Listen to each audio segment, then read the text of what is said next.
Yo, yo, yo, yo, man. What's up, everybody? How we doing today? It's a beautiful Saturday and out here, and we got a lot of shit to cover today, man. Your boy Matt Rhule out here, globe trotting across these streets. Got these boys out here running, and if you want to know why, come holler at your boy, man. But what we about to do before we get started, we about to probably cue up some music, man. Give just to get a little warmed up in here, man, because it's one of them things, man.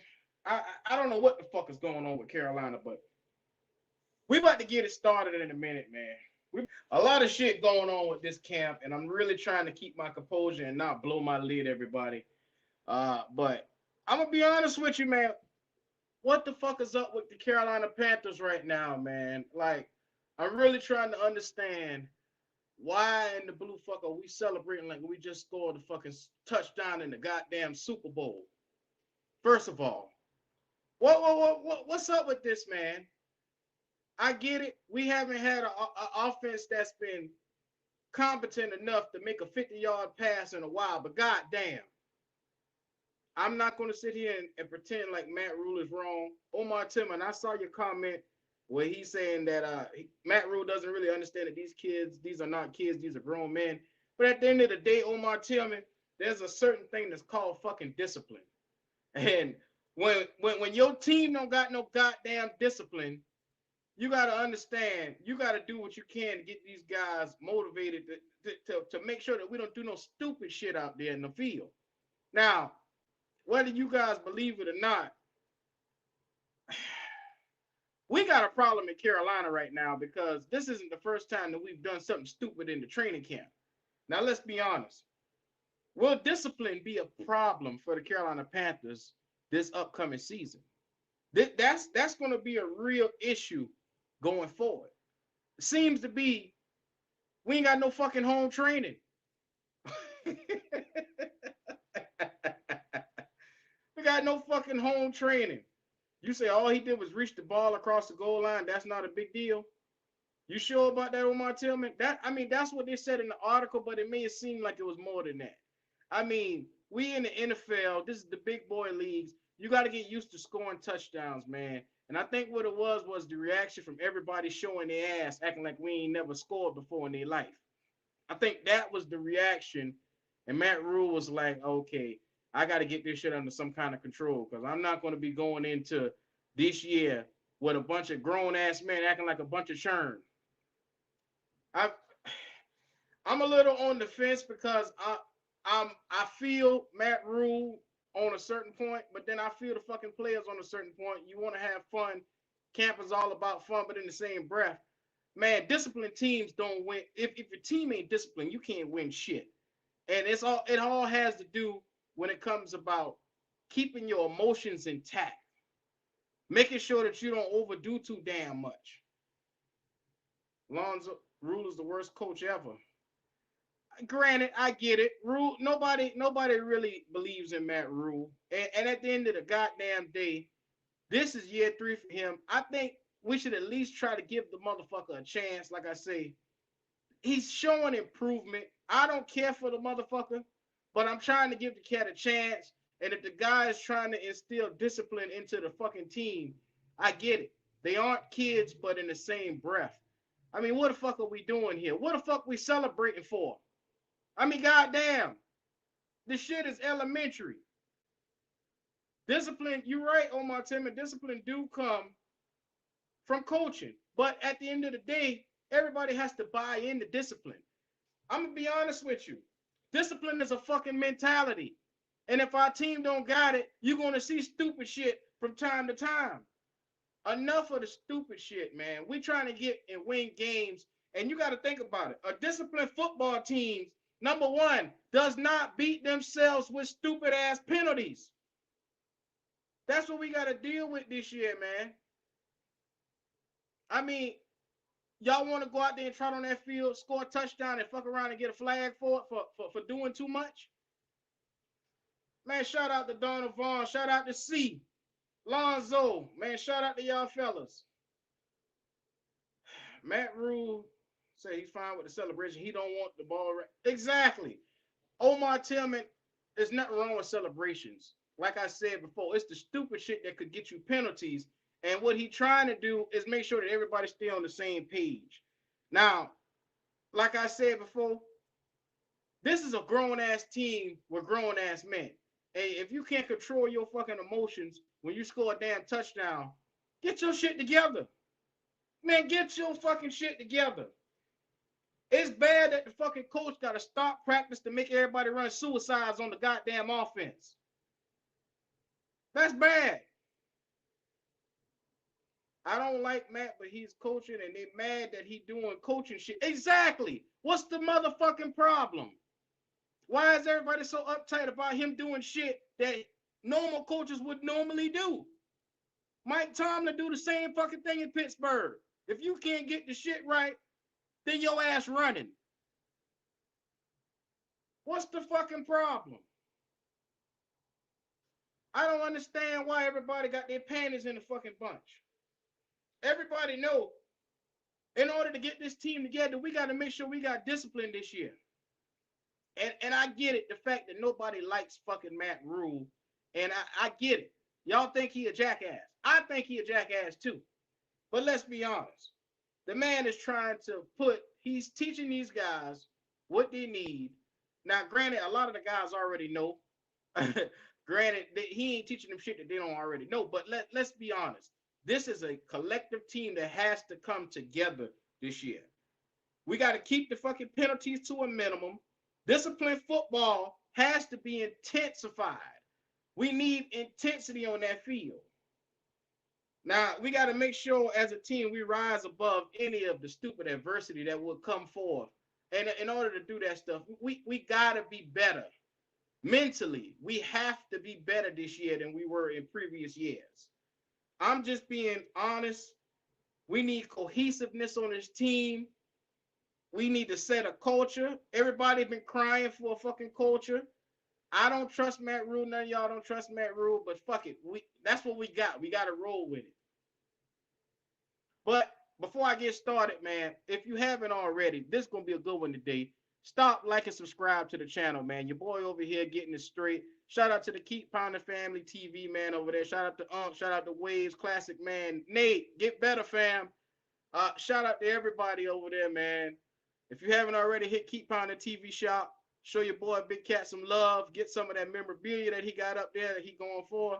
Y'all go over there and show him some love, man, when y'all get a chance. Man, but back to what we were talking about over here. Enough of the fucking shit, man. We need a team that can come together and get used to seeing things like 50-yard bombs, because whether y'all realize it or not, seeing a 50-yard bomb today for Baker Mayfield has already cemented him as the starter in my eyes. There is nothing that y'all can say that we haven't realized. Now, Sam can't do that shit, man. Let's be honest. Sam Darnold can't do that. At the end of the day, we looking at our starter. Higgins is looking really good. Now, we got a couple of injuries to go over today, man. Terrence Marshall Jr. has a hamstring injury. But like I said, he's been battling injury for the last year or so. So here's another injury to add up on top of that. He got a hamstring injury, guys. What does that mean for our wide receiving corps, man? Will Higgins step up in the absence of Terrence Marshall Jr.? Can we rely on Robbie Anderson to help out DJ Moore? I mean, what is this looking like? What it do, huh? My dog. What it do? Man, looky here, man. We got a lot of different questions that's going around. Terrence Marshall Jr. just went down. The fucking offense can't keep the emotions in check. The goddamn coach don't know what to do. There's a lot of shit that's going on right now with Carolina, and I'm sitting here scratching my head. Oh, before I forget, Marquise Haynes went out with a left knee injury, and it's not looking too good. They had to cart him off the field. So there goes the right end spot. I mean, these injuries are coming out of the asshole right now, man. We need to figure out what the fuck can we do to have these cats stay on the field and make it through a training camp without being on the damn cart. Oh, man, this is ridiculous. Hayes was going to ball this year? I'm not going to shit on the man, but we were hoping that he balled this year. That was the hope. I'm gonna be honest with you, man. What we got going on right now? I'm starting to get a little concerned, man. Starting to get a little concerned. Like I said, with Matt Rhule having to start practice today to really get his point across to this offense, what the fuck are you celebrating for? This ain't the Super Bowl. We got a long way to go. And yeah, I get it. It's a 50-yard bomb. And I get it. Baker Mayfield tossed that shit to Huggins and made it look beautiful. But God damn it, put your draws back. Pull your draws back up, man. This ain't no damn time for this. We got a fucking team we got to get together. Your boy Matt got to step it up, and I'm concerned with the corners as well. Bro, it's not looking good in the cornerback field, man. We signing a new corner every goddamn day, look like. And we can't keep these guys together. I mean, God, this shit is gonna be crazy. Hey, yo, Unc just let it know we're gonna be live tonight, man. So check him out tonight. Man, look at here. I'm telling you right now, I'm a little bit concerned, man. I usually don't ever get a little concerned, but this shit is enough for me to have my antennas up, man. We can't keep a fucking cornerback healthy. The offense seemed to have, first of all, this is something I also want to get to. What the fuck is going on with this offensive line? Why does it feel, why is Matt Rhule shifting around so many guys? I mean, clearly Bradley Bozeman is better than Pat Eifline any day. Any day of the week, twice on a Sunday, and any given damn day. You can tell that my dog is better, hands down. So why in the fuck is that shit even a competition? And as it starts out now, they just updated everything. I want y'all to know that they got Brady Christensen at left tackle. They got Michael Jordan at left guard. F-line at center. Corbett and Taylor Moton. What in the blue hell? First of all, Jordan ain't got no business in the starting lineup. I'm going to tell you that shit right now. Michael Jordan ain't got no business. He barely got business making the damn team, let alone be our starter. My God, man. What the fuck is they doing around here? They really starting to piss me off, man. I know I sound a little frustrated right now, but this is really getting under my damn skin because Jordan got no business being a left guard for the Panthers. He didn't have any fucking business being a left guard last year, let alone this year. So you mean to tell me it's getting to the point with Matt Rhule is just juggling motherfuckers out there to see he already gonna start this lineup change that why? Brady Christensen should be your left guard. Ike Mekwonu, I don't give a damn how much he's struggling right now. It's still gonna be your left tackle because that's the best you got at that fucking position. Bradley Bozeman should be your fucking center. A top 5 center, you putting him as a backup for Pat Eifline? This motherfucker better make the Pro Bowl and the All-Pro if you start this bitch over Bradley Bozeman. Austin Corbett, he's out right now with an ingrown toenail. He'll be out for a little while. And Taylor Moton is about the safest thing that we got on this damn offensive line, look like. And he's been the most consistent thing. What the fuck going on around here? You know what?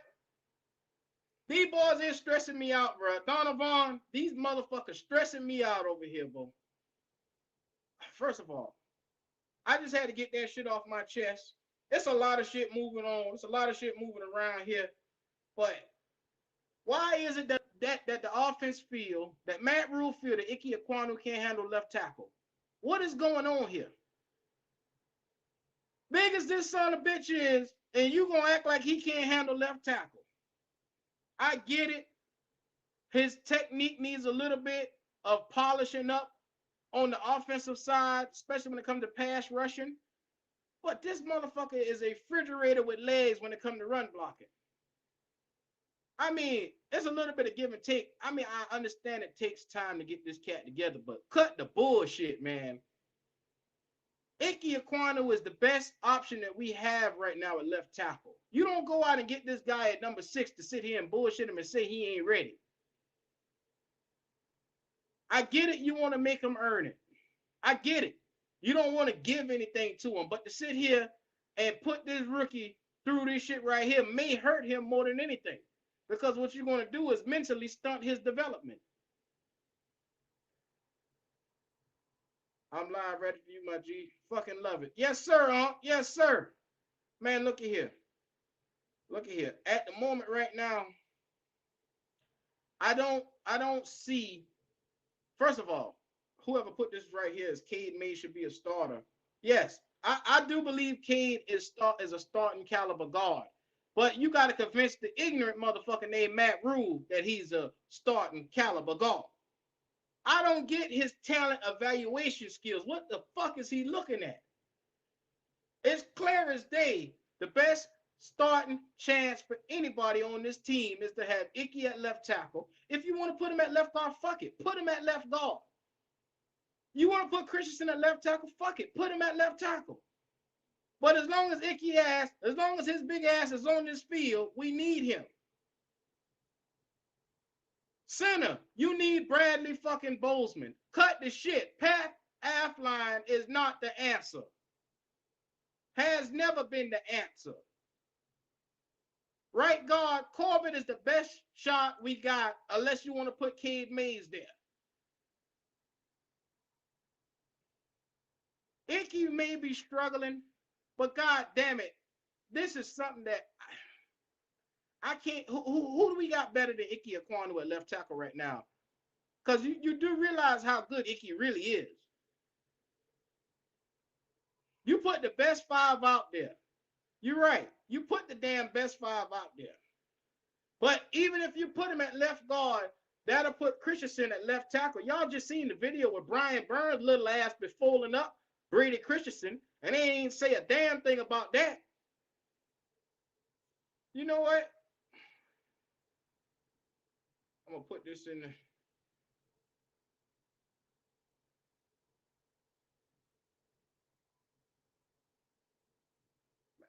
I've had enough of this shit, man. I've had enough of this shit, man. I don't get it. Somebody, please help me understand where are we going wrong, because the talent evaluation, we paid Matt Rhule 70 fucking million to get this shit together. And he still can't get it together. $70 million damn dollars, and he still can't function and figure this shit out 3 years later. Lord have mercy. Kendall to go. Yeah. What's up, RG? How you living? I can't call it. What's going on there, Q? Man, I'm trying to keep my composure there, Kendall, but as you can see, there's a lot of bullshit going around. Well, we were talking about it last night on CP3 on Free for All Friday. And I told them, boy, that same shit that you're talking about right now. That this guy and they were talking about it one time, Q. Go back and watch I Am Athlete. I forget who was talking about it, but they said that's how you hurt players, playing them out of position that you drafted them for. This guy is a tackle, bruh. Period. Right. You understand what I'm saying? What am I seeing that Matt Rhule just ain't fucking seeing, Kendall? I mean, what am I seeing? What am I missing on this? Think about it. This is the same guy that put in about 15 variations of offensive line last year. You see what I'm saying? 15 variations of offensive line last year. He didn't play Brady Christensen but 4 times. And he didn't play Deontay Brown hardly any. And you play Affline and you play Cam Irvin over these guys. 15 variations of the offensive line went in 17 fucking games. You understand what I'm saying? Talk that shit. Oh, man, welcome to the show, Omar Tillman and Lonzo. Yo, what's good? What's up, y'all? Chop it up with you. What's good with y'all? What's going on, Lonzo? What's up, Kendall? What's up, my boy? I can't call it, cool. Nah, Kendall, you was talking that shit, man, about the O-line. Did y'all see Brown? Deontay Brown been running with the fours. So I think he about to probably get cut, and he never got a real opportunity. He never got an opportunity. Kind of his fault too with the weight stuff, but the fact that he never got a real opportunity, I think he could have been a nasty right guard, in my opinion. Me too. Yeah. Me too. But he only a depth piece, man. We all know Deontay Brown would have been that. But we called this 2 weeks ago when we looked at the depth chart and we said he on the outside looking in. Yeah, Q. But we need that depth though. Q, watch this guy go somewhere else and be somebody's starter. Watch it now.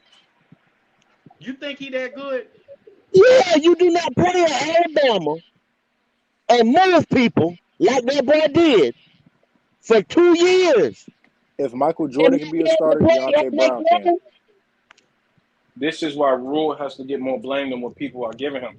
Last year when you already know you're not going to succeed in the season or be good, you're supposed to play the young talent and see what you got in them. Even when you don't. So we don't even know what we have in those guys. So we have unknown players sitting on the bench, and we like, oh, we think he good, or we think he bad. It's uncertainty right there because your coach didn't play the young guys. What other experienced and veteran coaches does that? Ron did. Every hole we are in is because Matt Rhule put us there, from quarterback to left tackle. If Brady would have got the proper playing time last year, we could have already known, okay, what's Brady's plan, what he looked like at left tackle or left guard. Now we in training camp, we going back and forth about, all right, you know, he's not good at left guard, but he's good at left tackle. But we just wasted the number 6 pick on a left tackle there. It just makes no sense, man. Yo, running us into the ground. We literally sat last year and played Brady. Brady was drafted to be our left tackle. We play him at every position before he played his natural position. And if you don't know about the line, there's certain that fits that certain line. Like, man. And he played best at left tackle. He did. That's why I want him to play our left tackle. Position. Yes, it is. That's what I'm saying. If you play these guys out of position, why do you even draft them at that position? And you're gonna play them out of position. But see now you spend your number 1 six pick, number 1 six overall, and then you're gonna move him to guard. Y'all see what I just put up? So I'm not worried about. No, I'm not worried. I'm worried about decision making of Matt Rhule. The O-line is Rhule's special project. Yeah, that's my problem. I forgot who put it in there earlier. You got to put the best 5 where they're best suited at. You can't just put the best 5 out. You got to put them where they're best suited at. And I'm telling you right now, if y'all haven't watched the clips, Kim Aquano is not best suited at left tackle right now. Go watch the film. He's just not. He's best suited at left guard. And like I said, we got a tough couple of weeks coming. We got Myles Garrett, then you go play the Giants, and they just picked up that edge rusher. So I can see if they sit Aquano through after that, but I don't even want him to sit. You have to play him, bro. He's a 6 overall pick. And like you said, I ain't seen him at left guard yet, so I'm ready for the preseason. But I ain't seen no clips of him at left guard. Yeah, but no, we ain't worried about the O-line. We like the O-line. It's just Rhule. It's Rhule. It's really just Rhule. Nigga out here put Michael Jordan on the field, bro. You crazy? Y'all realize? Okay, listen to this here. Listen to this here, fellas. Listen to this here. Okay, if this guy had the highest grade coming out of this awesome lineman class this year right here as a run blocker, now this year, what did they say the plan was for us to be? A run heavy team, correct? Yep. Right. So now y'all saying, what the buzz is, we all knew that Icky's pass protection wasn't, because he's a run blocker.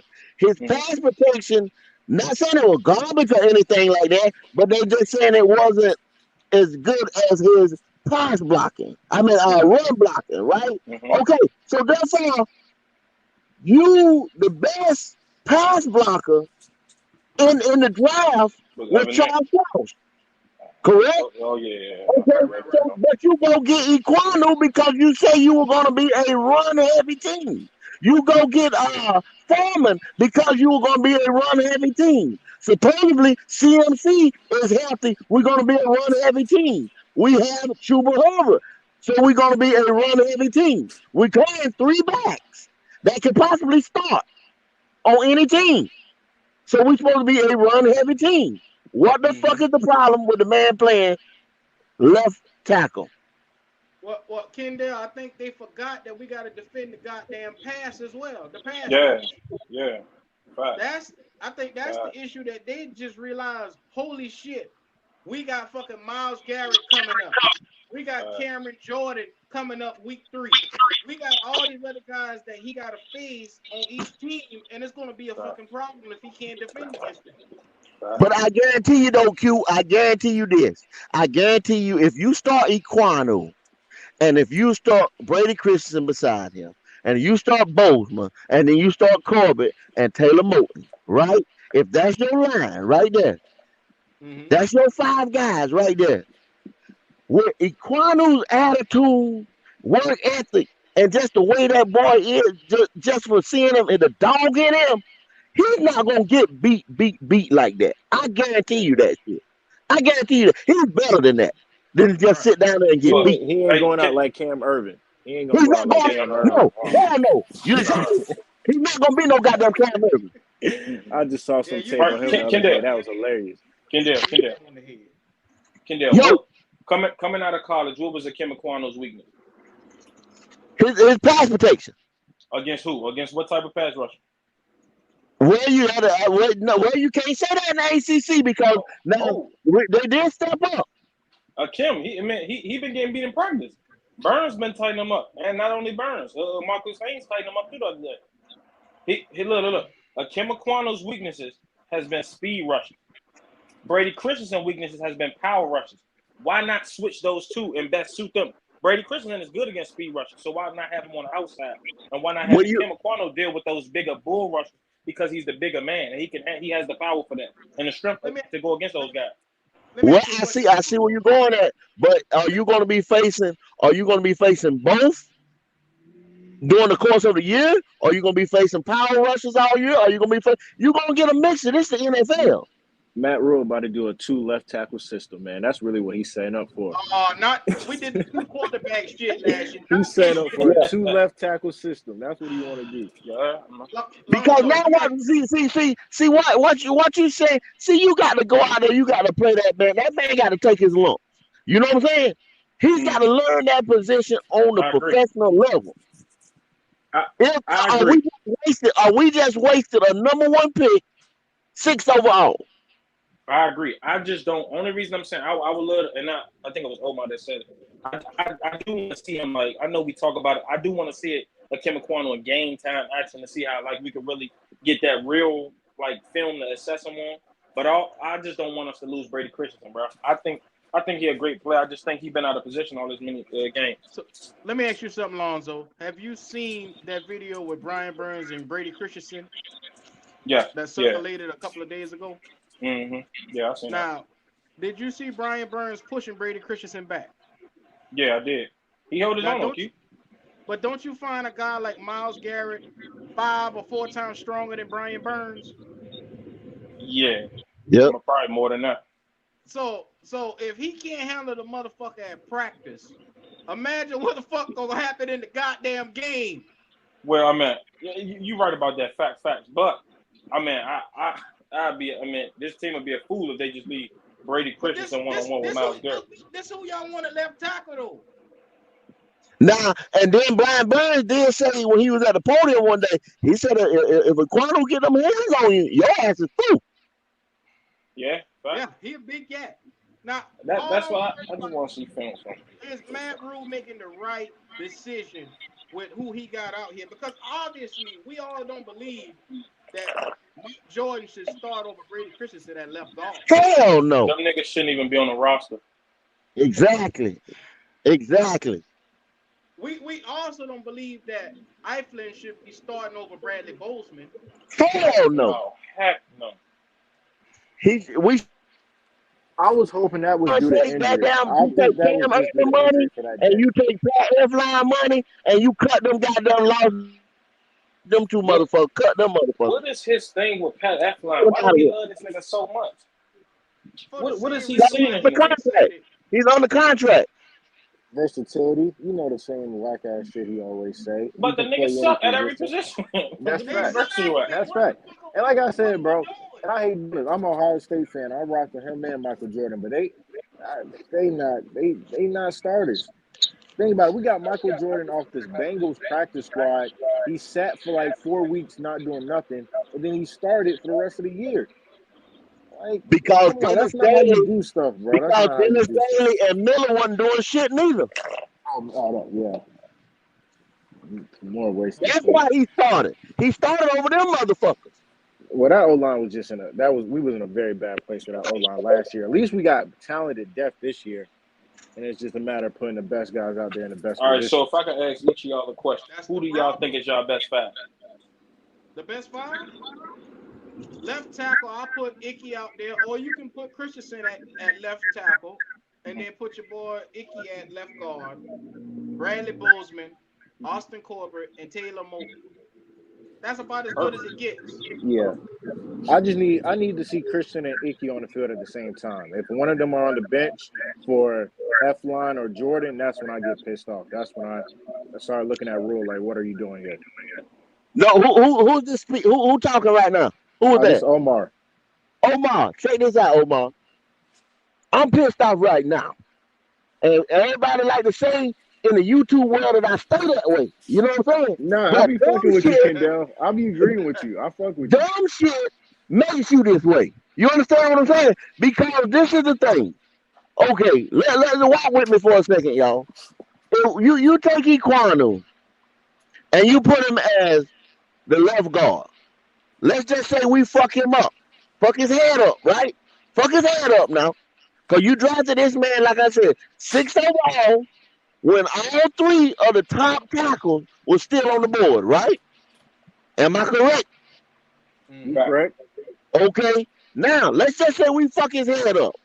Okay, that's just one scenario. Number 2 scenario is this.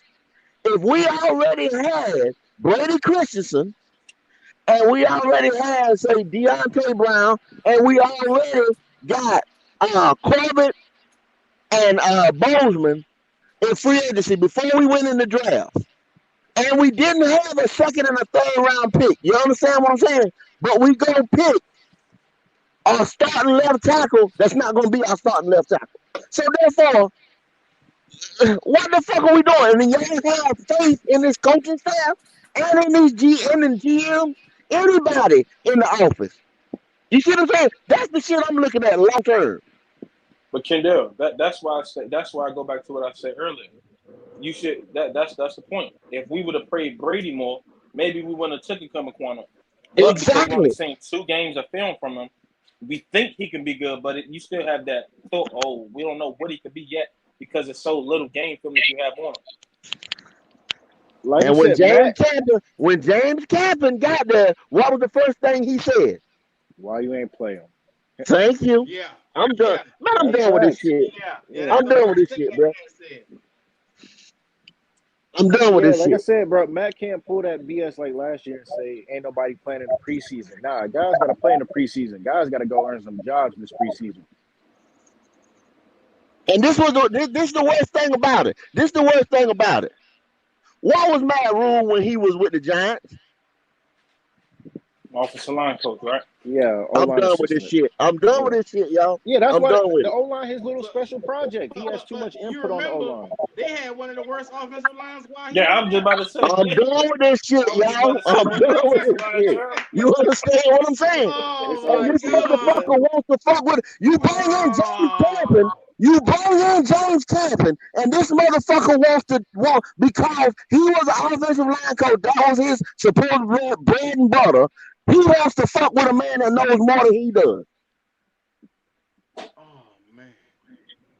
You know what, Kendall? You're fucking right. I'm done with this shit, Q. So, can Matt Rhule? So, what is it with him not just being able to evaluate talent on the offensive line? What is He's an idiot. He don't know. Bruh. You understand? Bruh. He thinks he's the smartest man in the room. He talks like he's the guy that's been to multiple Super Bowls and just seen it all. He ain't win shit in college, but he thinks he know everything in the NFL. That's his problem. 15 variations of offensive line last year, and none of them worked. Mm. Well, you knew he didn't know what the fuck he was talking about when he went and got your boy at Irvin and had him as your starting left tackle. Come on, man. Hey, Kendall, was that even the worst though, Q? The worst was you go draft a long snapper in the 6th round, 4 picks after that. You got one of the toughest right guards that go out, and then you go let him go the other day. That's Rhule And for then you, bro. cut him in the second week of motherfucking camp. Oh man. To a 36-year-old. Here we go. Why was he trying to replace JJ? He was replacing JJ like JJ wanted a contract extension or something like Bro, that. he was replacing that position like it was a position that needed to be replaced. You know. I mean, you know what I'm saying? That's the shit I be talking about. But people say, "Oh man, you don't like, you ain't a fan. You ain't a fan." You got to look at this little shit. I'm telling you, because it turns into big shit. Like I said, if we didn't have Matt Rhule, we would be so much better. Hey, we have the talent. We got the talent. I do think we're gonna be good this year, though. I do think we're gonna make the playoffs. Sorry. What y'all think about? Why we not gonna make the playoffs? What y'all think about Matt Rhule got these boys out here running suicides? Like the DBO sign, it's a pride thing for him. Yeah. Like I didn't play for that type of coach before, and it's just like I said, they play for him, but I don't think they really be playing for him, if that makes sense. They never quit on the field. They're professionals in that sense, but they don't really believe in him and what he say. Well, check it out. He's a bullshit artist. You know what I'm saying? And if motherfucker keep throwing that bullshit at you, you know what I'm saying? Sometimes you be like, well, damn, you know what? He might be about right. You know what I'm saying? He's a motivator somewhat because all he do is talk dumb shit. You know what I'm saying? And at some point, some kind of dumb shit is gonna stick to you. You know what I mean? Walk with me. He say that bullshit. That's why he don't want anybody with a personality on the team that's gonna question his bullshit. Exactly. But you know what? I was trying to give Matt Rhule the benefit of the doubt this last season because it's like we all know what he been doing before, and we all know from this way he can only trend up or his ass is out the door. So I'm trying to give this motherfucker one more shot. Q, can you walk with me on one more thing right here? Check me out on this now. I'm gonna tell you how much I seen through this dude year one. I'm gonna take this. This is why I've been calling the council and everything else. Okay, I'm gonna ask y'all a couple questions. Just answer them for me. Who has he been bringing with him from the gate, right behind him? What coach? You know what I'm saying? Tethered to him just like his back pocket. Phil Snow. Phil Snow got a more experience than damn near everybody on the fucking coaching staff. But he been with Matt Rhule. You know what I'm saying? Matt Rhule. Phil Snow is Matt Rhule's main guy. Matt Rhule got to have Phil Snow. Why did Matt Rhule draft that was Matt Rhule draft his first year? Marty was a lame duck GM. Hurley was a lame duck GM now. What did Matt Rhule draft for? All defense? All defense. Because why? Because of Phil Snow. Phil Snow is the key to Matt Rhule's success. Matt Rhule don't know shit. Matt Rhule is running off of Phil Snow. Kendall, a little bit to I agree a little bit, but no. We had to go all defense that draft. We had too many holes. Yeah, we had too many holes on defense. I understand what y'all saying, but just like y'all just said earlier, he gets rid of all the damn veterans. Anybody know that when a first year head coach coming there, what is he supposed to draft? His future quarterback. His QB. You remember we snapped Teddy Bridgewater. We knew that was a mistake. This dude goes in there and gets all defense. It don't matter. Look at the Jaguars. Look at the Jaguars now. Even with what's the name? They got rid of Miles, Les Miles or Miles, right? He goes and drives his quarterback. They don't give a fuck what the defense look like, what the rest of the team supposed to look like. When you a first year head coach, you go in the draft and get your quarterback. Look at what they did in Cincinnati. Obama was there his first year. What did he go do? He went and got Joe Burrow. I don't give a fuck what the rest of the team look like. We'll fill them holes some type of way. But you go and get your quarterback. He goes and drafts all defense because Phil Snow is the motherfucking catalyst behind him. He don't know what the fuck he's doing. Kendall, you brought up Barrow. Kendall, you brought up Barrow and Lawrence. You know they was the number 1 overall pick. We had the number 8. And you remember during that year also, all the quarterbacks was gone by the time we got the pick. All the good quarterbacks was gone. Barrow was gone. Herbert was gone. Tua was gone. Who else was going to take? Nobody around that facility was the quarterback. Why did Marty wanted to pick? Marty wanted to pick Herbert. Herbert was on the board. Herbert was not on the board. Herbert was pick 6. Tua was pick 6. On the board. Tua was pick 6. We picked 8. No. We picked 6. I mean, no, we picked 8. We picked Derek Brown 8th, remember? And then Isaiah Simmons went 9. No. C.J. Henderson went 9. Isaiah Simmons went 10. Tua went 5th. Who went 4th? I think Burrow went 1. Chase went 2. Okuda went 3. 4. But I thought, it's something. You remember the argument was? I think they wanted to trade. I think Marty wanted them to trade up and get Herbert. No, you know who we wanted? We wanted C.J. Henderson. C.J. Henderson was the player that Matt Rhule wanted. But I believe the front office wanted the anchor in the middle. We look it up. We wanted C.J. Henderson. We were very interested in C.J. Henderson. And that's because once again, that's because Snow is running this 3-3-5. That's because we got to have physical corners to step up and play the fucking run. Or play, you know what I'm saying? To help out a weak linebacker core. Yeah, you're right. He was selected 6 overall. Yeah. Yeah, and the next QB was Jordan Love, like in the late teens. So Jordan Love went real late. I mean, not real late, but he went. Yeah, we weren't gonna draft him at 8. So, that's facts.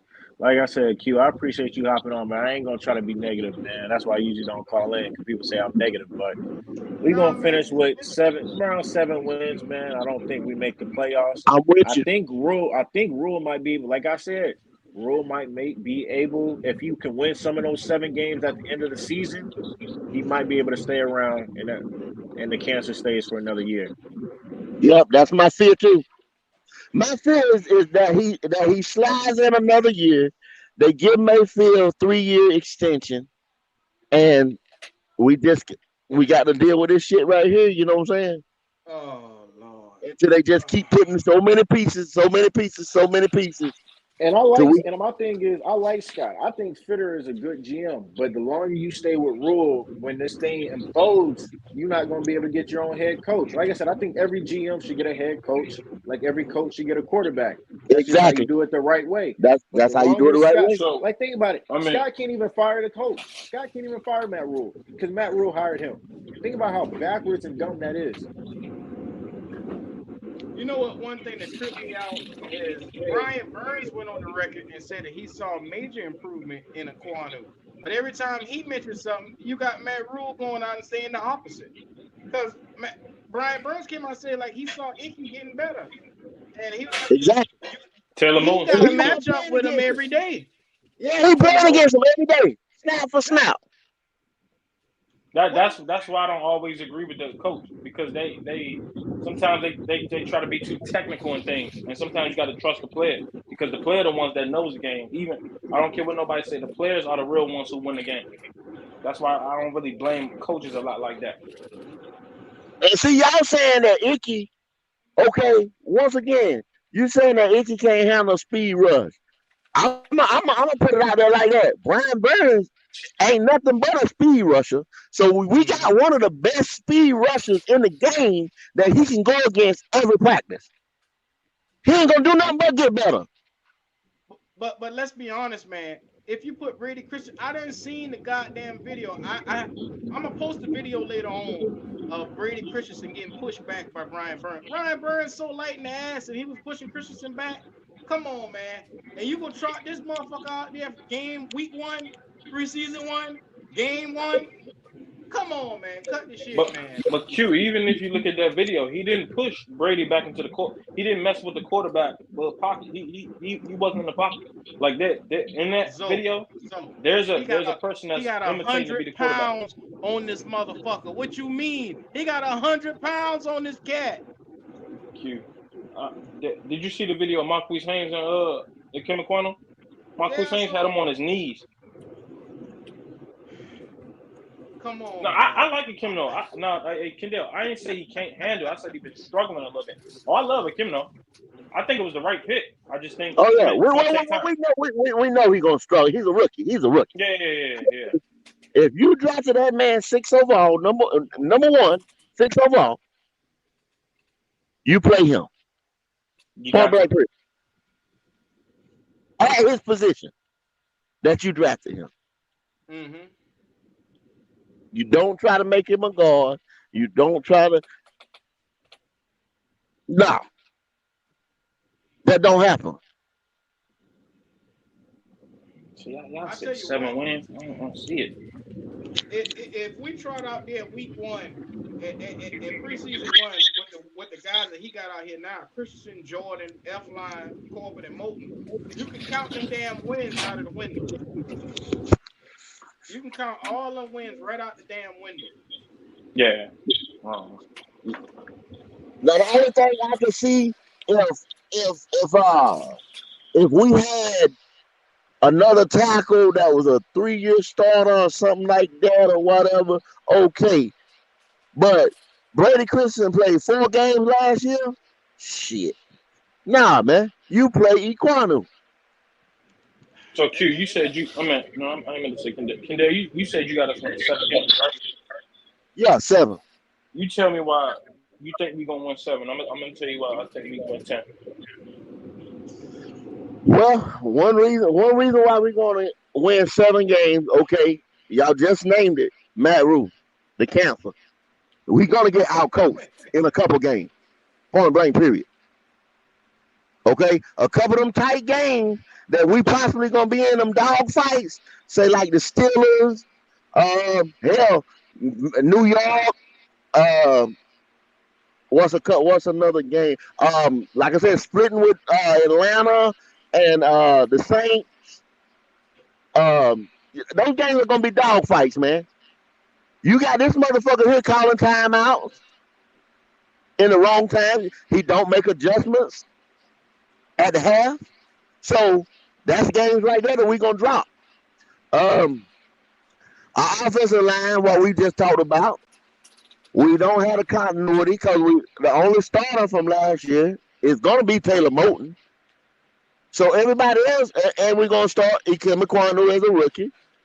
You see what I'm saying? And everybody, then you're gonna have Brady Christensen, who is really gonna be playing out of position if he goes and play guard as well. So we got to get the continuity. Okay, where's Austin Corbett? Where's his headspace? I like Bozeman. Now that's the one I like. I like his attitude. I like Bozeman. I like him. But see, it's a one and done. I don't think he wants to. He just won that champ. Well, damn, I had to come to Carolina and get a check. You see what I'm saying? That's what I'm thinking about him. He's coming to Carolina to get a check. I don't think he's all in as a Panther. So the continuity of the line.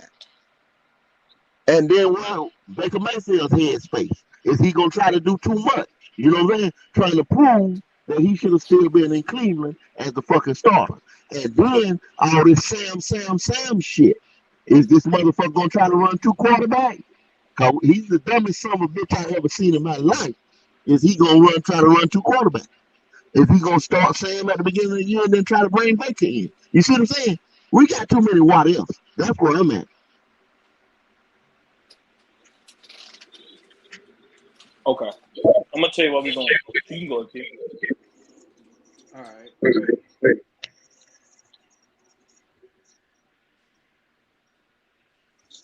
Kendall. You can hear me, Kendall? Yeah, I hear you. Kendall, I'm going to tell you why we're going to win 10. Kendall, you know we got a quarterback now, right? Who can actually Okay. sling the ball down the field. Which one? You said that's just one? I'm I only said naming two. which one? Oh, Baker Mayfield. You ain't been saying his Okay, flex? because see, He that's pulling what away? my last point now, Zoe. My last point now. Your boy might try to run two Throw quarterbacks, string. or your boy Throw string. might try to start Sam Donald. Y'all gotta read between the lines. He only doing that to improve Sam Darnold's trade stock. They want to get rid of him. They just can't get rid of him. Nobody wants the guy. Why do you think our social media team keep posting all of his highlights every time he makes a good play? They don't really post. I mean, they post Baker to improve the fan base and get the fan base hype, but they post Sam to improve his trade stock. So I said that on Big Cat Show about 2 weeks ago. We I said the actually same have a thing. quarterback You now. exactly We have right. a good offensive line. Though we just talked about that. That's Rhule, but we talking about the offensive line actually being good. And I'm gonna tell you the number one reason. We keep talking about the run defense ain't gonna be that. The run defense ain't gonna be that. Matt Ioannidis.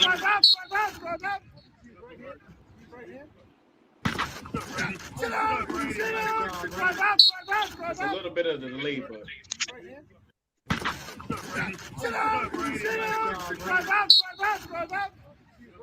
little ass Brian Burns been fooling up. When he getting pushed by he holding him.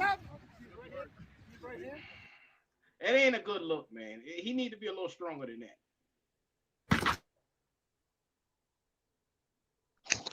Yep. Hey, so Q, you think that's a win for Burns? You goddamn right. Because first of all, look at the size of Burns and look at the size of Brady Christensen. 6'6" is what Christensen is, and he's a mammoth of a damn dude to let somebody so damn little push him around. Now, don't we agree Brian Burns is nowhere next to the size of Christensen?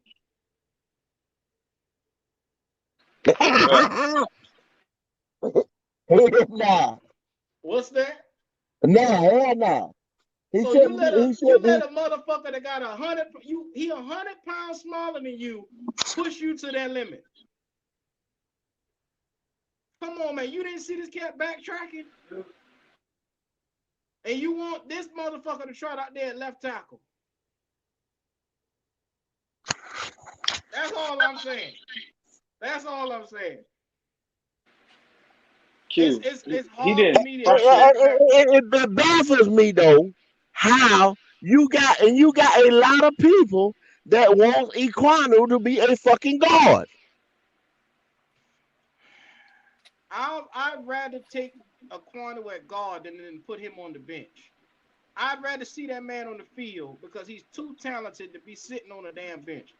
So on the field, I'm sorry, I'm a boycott if you're on the bench. On the field, that's what it looking like. That's what the fuck it looking like. It looking like Matt Rhule and but the city Equanu after drafting him number 6 overall. I don't get it, bro. He is too talented to be sitting on the sidelines and you trot.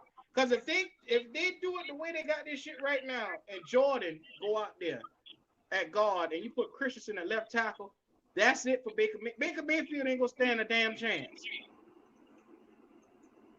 You go out, you draft this guy. You're supposed to get him the best fucking protection that he needs. You don't go out there and bullshit this man. Thank you.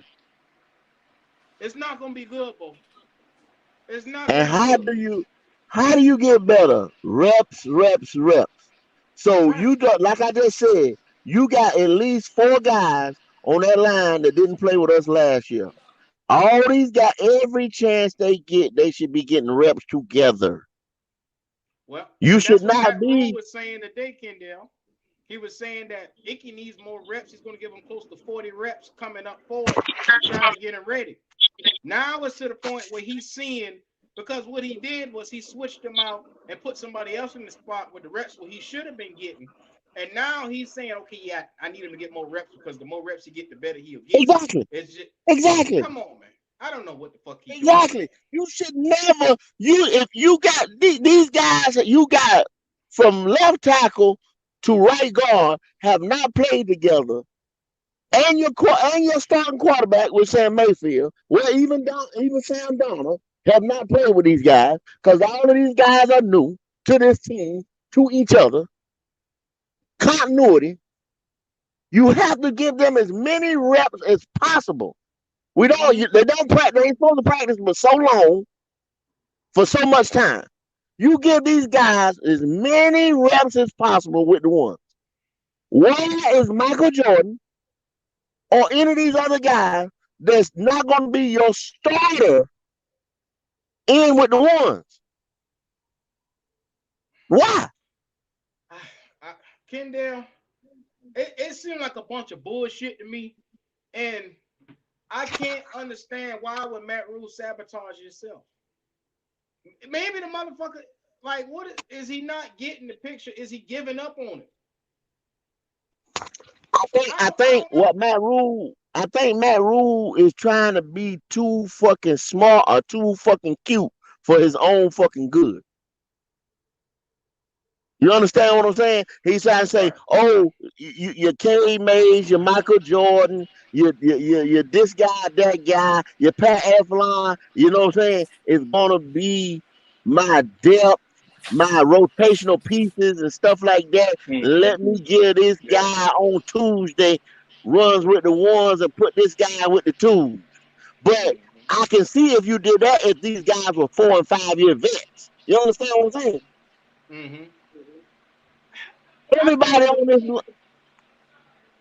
Michael Jordan got no business being a starter for us right now with all the other. He don't have no business being on the team, bro. No business. That's facts, bro. I don't give a fuck what he do at camp. He got no business starting. A straight death piece at best. Bro, at best, if anybody goes down. At best. Dude, I seriously believe he had the worst PFF grade on our line last year. And he's starting for us over our 6. Bro. So this motherfucker Matt Rhule got on the podium talking about this nigga yesterday. At center, you need your center to be able to call out coverages what he see. Can Pat Eflon do that when he get up to the line? Can he do what Bradley Bozeman can do? Because Bradley Bozeman did that shit for Lamar Jackson. Lord have mercy. I ain't trying to depress anybody right now, but it's a cause to be concerned. And it's only because of we done went through this whole switching up lineups with offensive linemen all last year. The one thing that we need to have defined in stone is our offensive line this year. And any rotational pieces can come up. But let's be honest, you know who your rotational guys are going to be. Not sitting here interchanging starters like this already. Nah, it's not looking good, man. If you're going to put the best motherfuckers we got on the bench while these backups go out there, you already done lose for the season. I don't understand this cat and what the hell he doing, but he lost me. Today he lost me.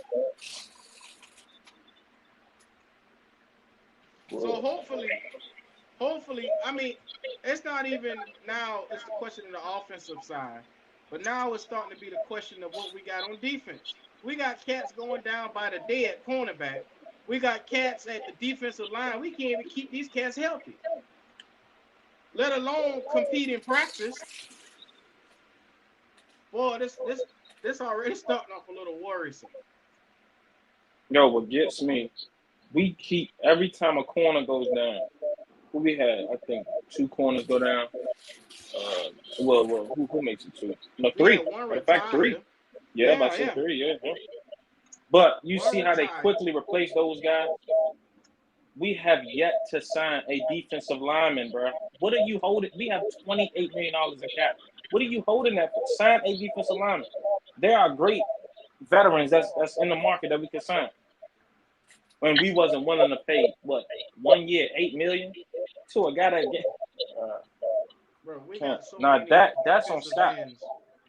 We got so many free agent defensive ends. We got so many free agent linebackers. They don't want to pull the trigger on any of those guys. So I'm guessing they're comfortable with what they got.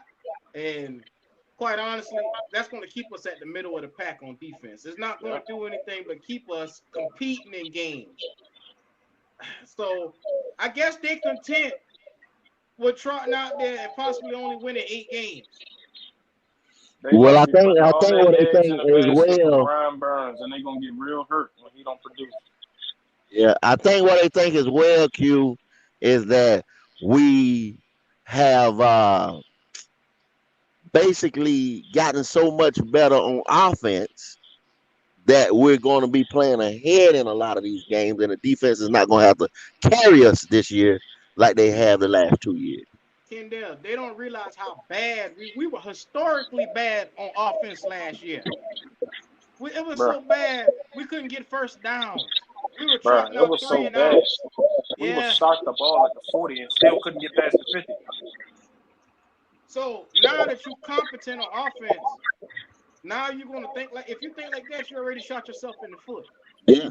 Well, like you said, that's a good word to use. They think they're competent enough on offense, and once again, that further solidifies that they're going to run. They're going to be run heavy to try to control this clock to keep the defense off the field. That's what I'm thinking now. I could be wrong. To get my heart ready for another season that could possibly go haywire. See, all it's gonna take is like, I don't want to be, you know what I'm saying, this negative person, man. But I think all it's gonna take is like something like a CMC injury, and all that run shit. I think we've braced ourselves for that, which I like that we did. I think that's not gonna catch us by total shock now, because I think Chuba gonna emerge more, and I think that Deontay Foreman is an underrated signing that people need to look more into, because I think he's gonna really be that guy. But see, I'm telling you like this, though, they got to see. I got to see all that shit to believe that shit, because all in the past, if CMC has been on that field, he has been the offense. And I 100% think they're gonna run him into the ground again this year. I can't see that happening because we got an offensive line. See, a lot of even when I went back and watched the Jets and the Saints game, the reason CMC got the ball so much because there was no time in the pocket, so he had to dump it off to CMC. He literally had to. Like number one, the receivers weren't really creating no separation, and he had to dump it off to CMC. But now you have running backs to offset him a little bit, and you got more weapons to offset him a little bit. Well, not really more weapons, but you got people who so-called got better. But that ain't gonna mean a hell of shit, Lonzo, if we can't get the right offensive line out there. Yeah, I agree. That means all that stuff you went and did is gonna auto-correct everything that you did, offsetting it, because you ain't gonna have time to drop back and pass. And then what? Then what is the quarterback gonna start looking for when he don't have time? CMC, CMC, CMC, CMC. I think we're gonna put the right offensive lineman out though. Check that CMC. I don't see him. He cannot. I promise you. Mark my word. He is not going to sit Bradley Bozeman down. I can put whatever on it. Heck no. Bradley Bozeman not sitting on the bench. I can promise y'all that. That ain't the way it looks, Alonzo. That is not the way it's looking.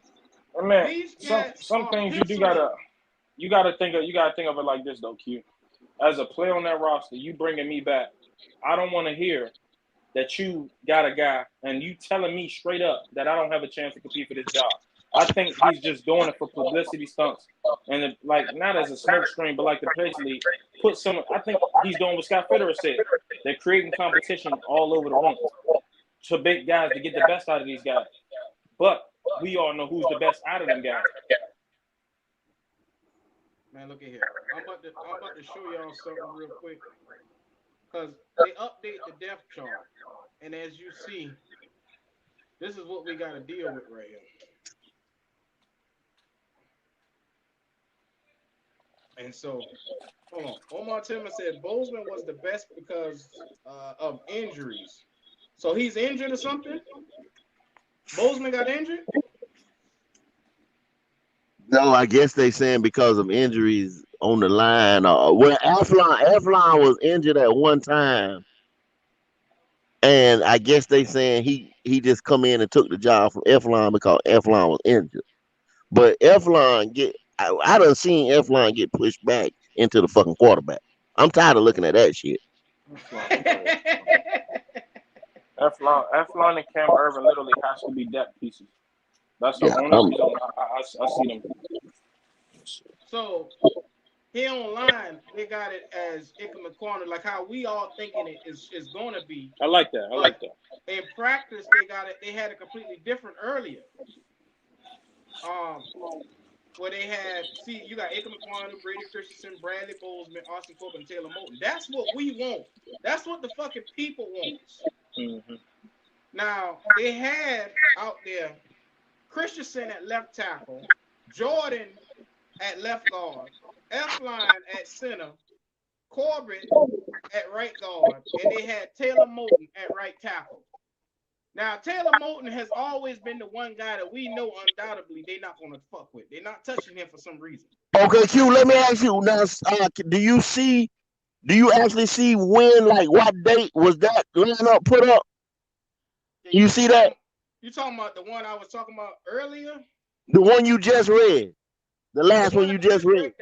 That was today's lineup that was posted. That was posted online where they went with in practice at training camp. Okay, so that's the last line they went with in training camp. That's the last line that they went with. Christensen at left tackle, Jordan, Efline, Corbin, and Moton. That's what they went with today. They haven't updated it online. Now the first one that you read off, the one that, like you said, the one that we want. When was that?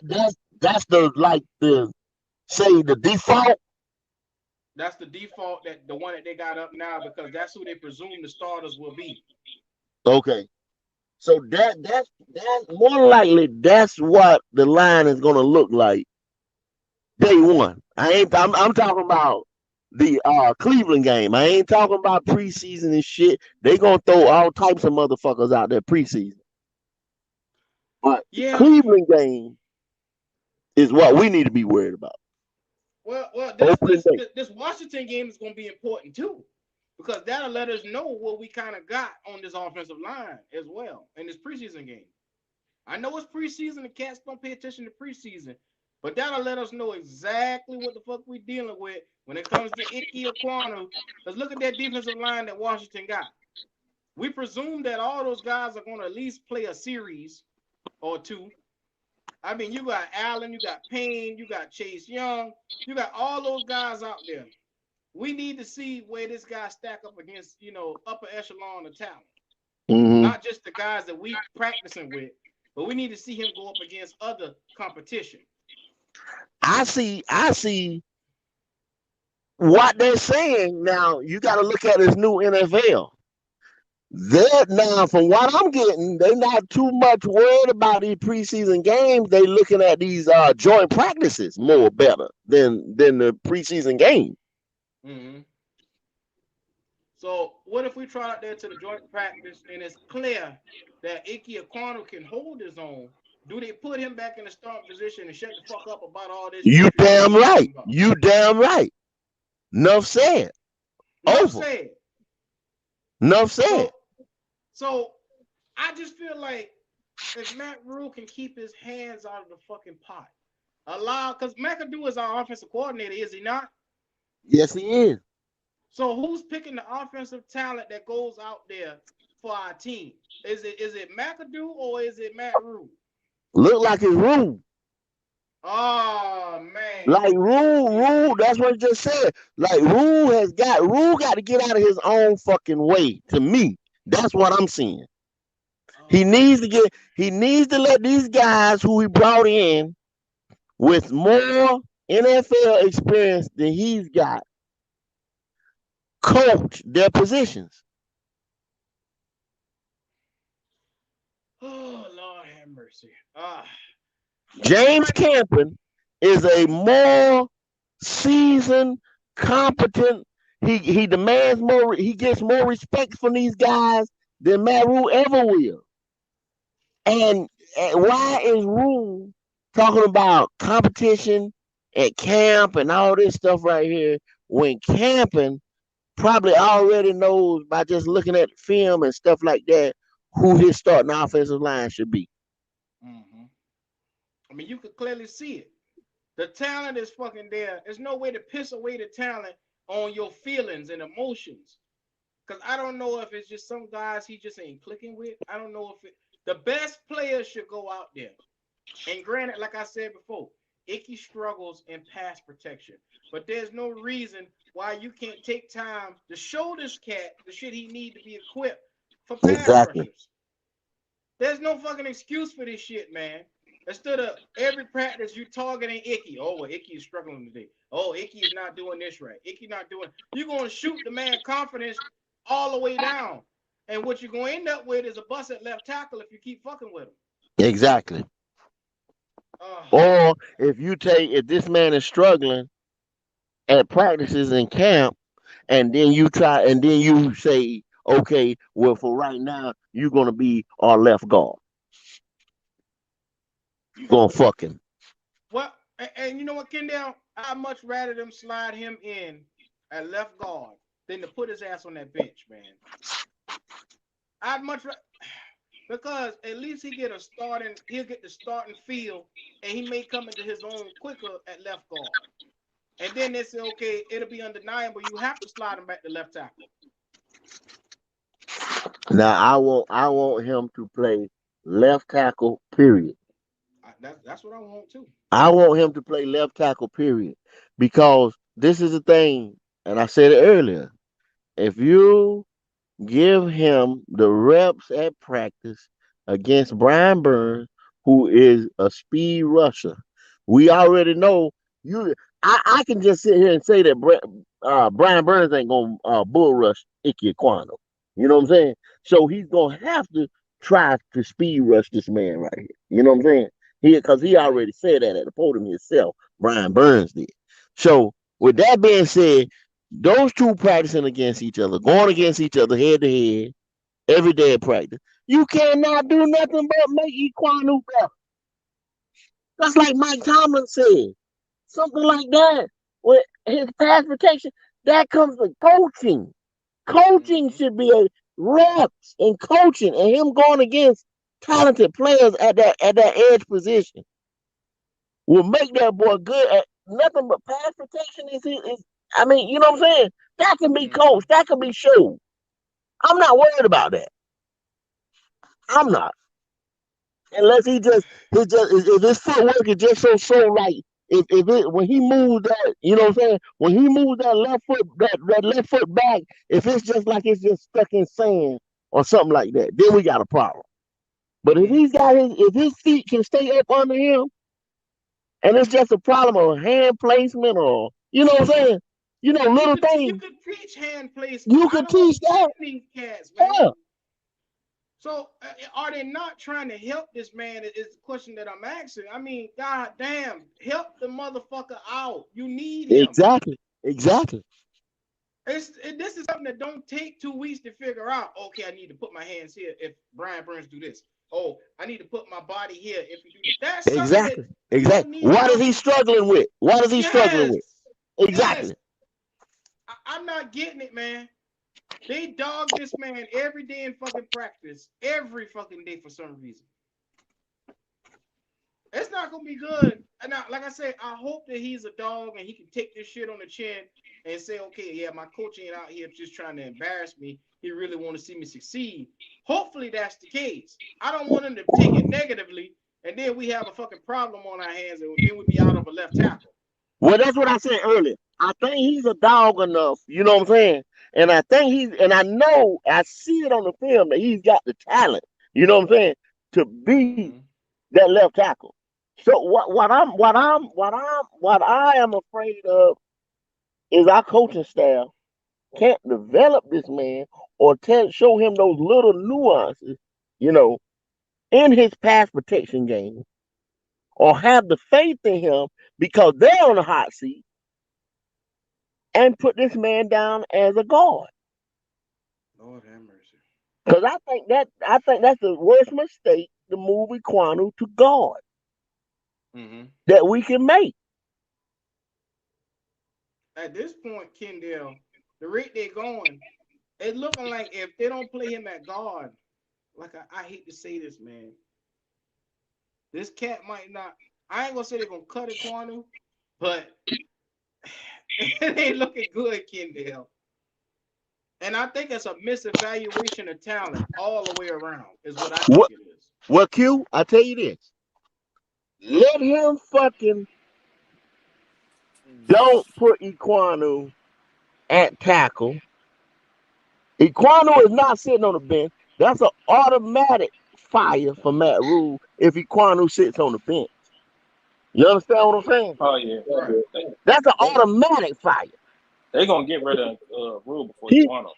He got to go. Yeah. I'm gonna put it like this: we've been waiting for a left tackle for how many years? You go out and you finally get the guy, not any guy. You get the guy, the best one out the draft, the best one that's shown promise in a while, and then you sit here and dog the man through the mud. Y'all walk with me on this. Y'all walk with me on this. At one point in damn near all the mock drafts, they had that man number one overall in the 2022 draft. Mm-hmm. They had him ranked the best player in the draft, matter of fact. Not just the best left tackle in, like I said, a talented lineman draft. The most talented lineman draft that's come around in years. They had that man going number one over corners, safeties, edge rushers. Number one. And then they had him labeled as the best offensive tackle, left tackle in the draft. We had all three, which was Charles Cross, Ike Kwanu, and Evan Neal, on the board when we took Icky. And then you move this man to left guard or you don't play him, that's automatic fire, man. Hey, anybody heard of how he been doing? Charles Cross? Charles Cross. Where did Cross go? Where he go? Didn't he go to the Seahawks? Charles Cross, I can't remember where he went. I know Trevor Penning went to the Saints. I know that nigga been getting in fights. Oh, have you seen the videos of him around here? Oh, he nasty. Bruh. Hey, it's gonna be to his own detriment though. He gonna cause them a lot of games, bro. I'm gonna just be 100 with you. You see everybody talking about him and Evan Neal. How Evan Neal been though? I actually liked Evan Neal. I thought he was more natural left tackle. You got a headset or something on? I got my AirPods. Let me. Oh, okay. Man, look at here. Everybody's gonna be comparing Ike Ekwonu, Evan Neal, Trevor Penning, and Charles Cross because those are the best prospects we've seen at left tackle. Those were the top four, bar none. Mm-hmm. And quite honestly, I expect Ekwonu to come out here and produce. It's just you got to give the cat time, man. The reason why you don't hear Evan Neal getting done out in practice like this because he got a good fucking coach that knows talent when he see it. Exactly. Oh my God. Donna B, shout out to Donna B, man. Shout out to everybody who's right here watching. If you're watching right now, like, comment, subscribe, show your boy some love. You see the bottom, it's the Cash App down there. Shout out to Kendall, the Gold Man, for coming through showing some love. Shout out to Lonzo. Y'all hear what we talking about right now. Can Matt Rhule fuck up this offensive line? Y'all hear? And if he and if you really think about it, that's the most improved thing on this team. That's the best thing on this team that I was excited about was the offensive line. If they can do say what they did with the offensive line with the whole entire team every year, I would have nothing to say. You see what I'm saying? If you can go and take that effort that you put into the offensive line and put it into the defensive line, then put it into the linebacking core, then put it into this and this and that. I'd say I'd see your 7-year plan. You know what I mean? Which it don't take that damn long, but you understand what I'm saying. I see your plan because I see what you're doing. But when you take that, that's a no-brainer. The 5 guys that you can trot out there that you have right now, and you steady tinkering with it and playing with it and bullshitting with it. I mean, I don't know, man. You got to fire this guy.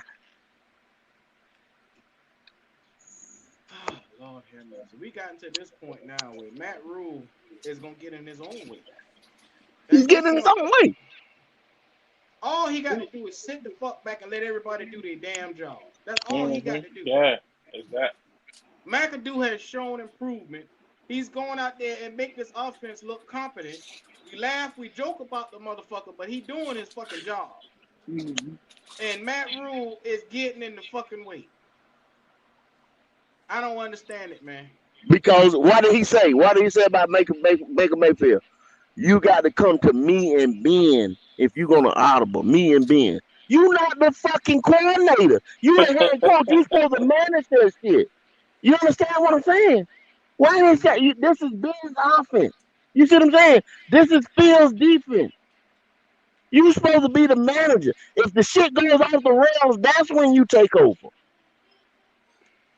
You got to go to me and Ben the audible. You see what I'm saying? He's a control freak, man. I think it's starting to become more glaring. Like I said, some stuff bother me, some stuff don't bother me. Offensive line is a focal point for me because we needed that number one for what we had last season. Everybody know it wasn't no secrets around here. Offensive line play was number one for the Carolina Panthers last year, being that we were the lowest ranked. Well, we were number 28th overall in offense. Yeah, they came in.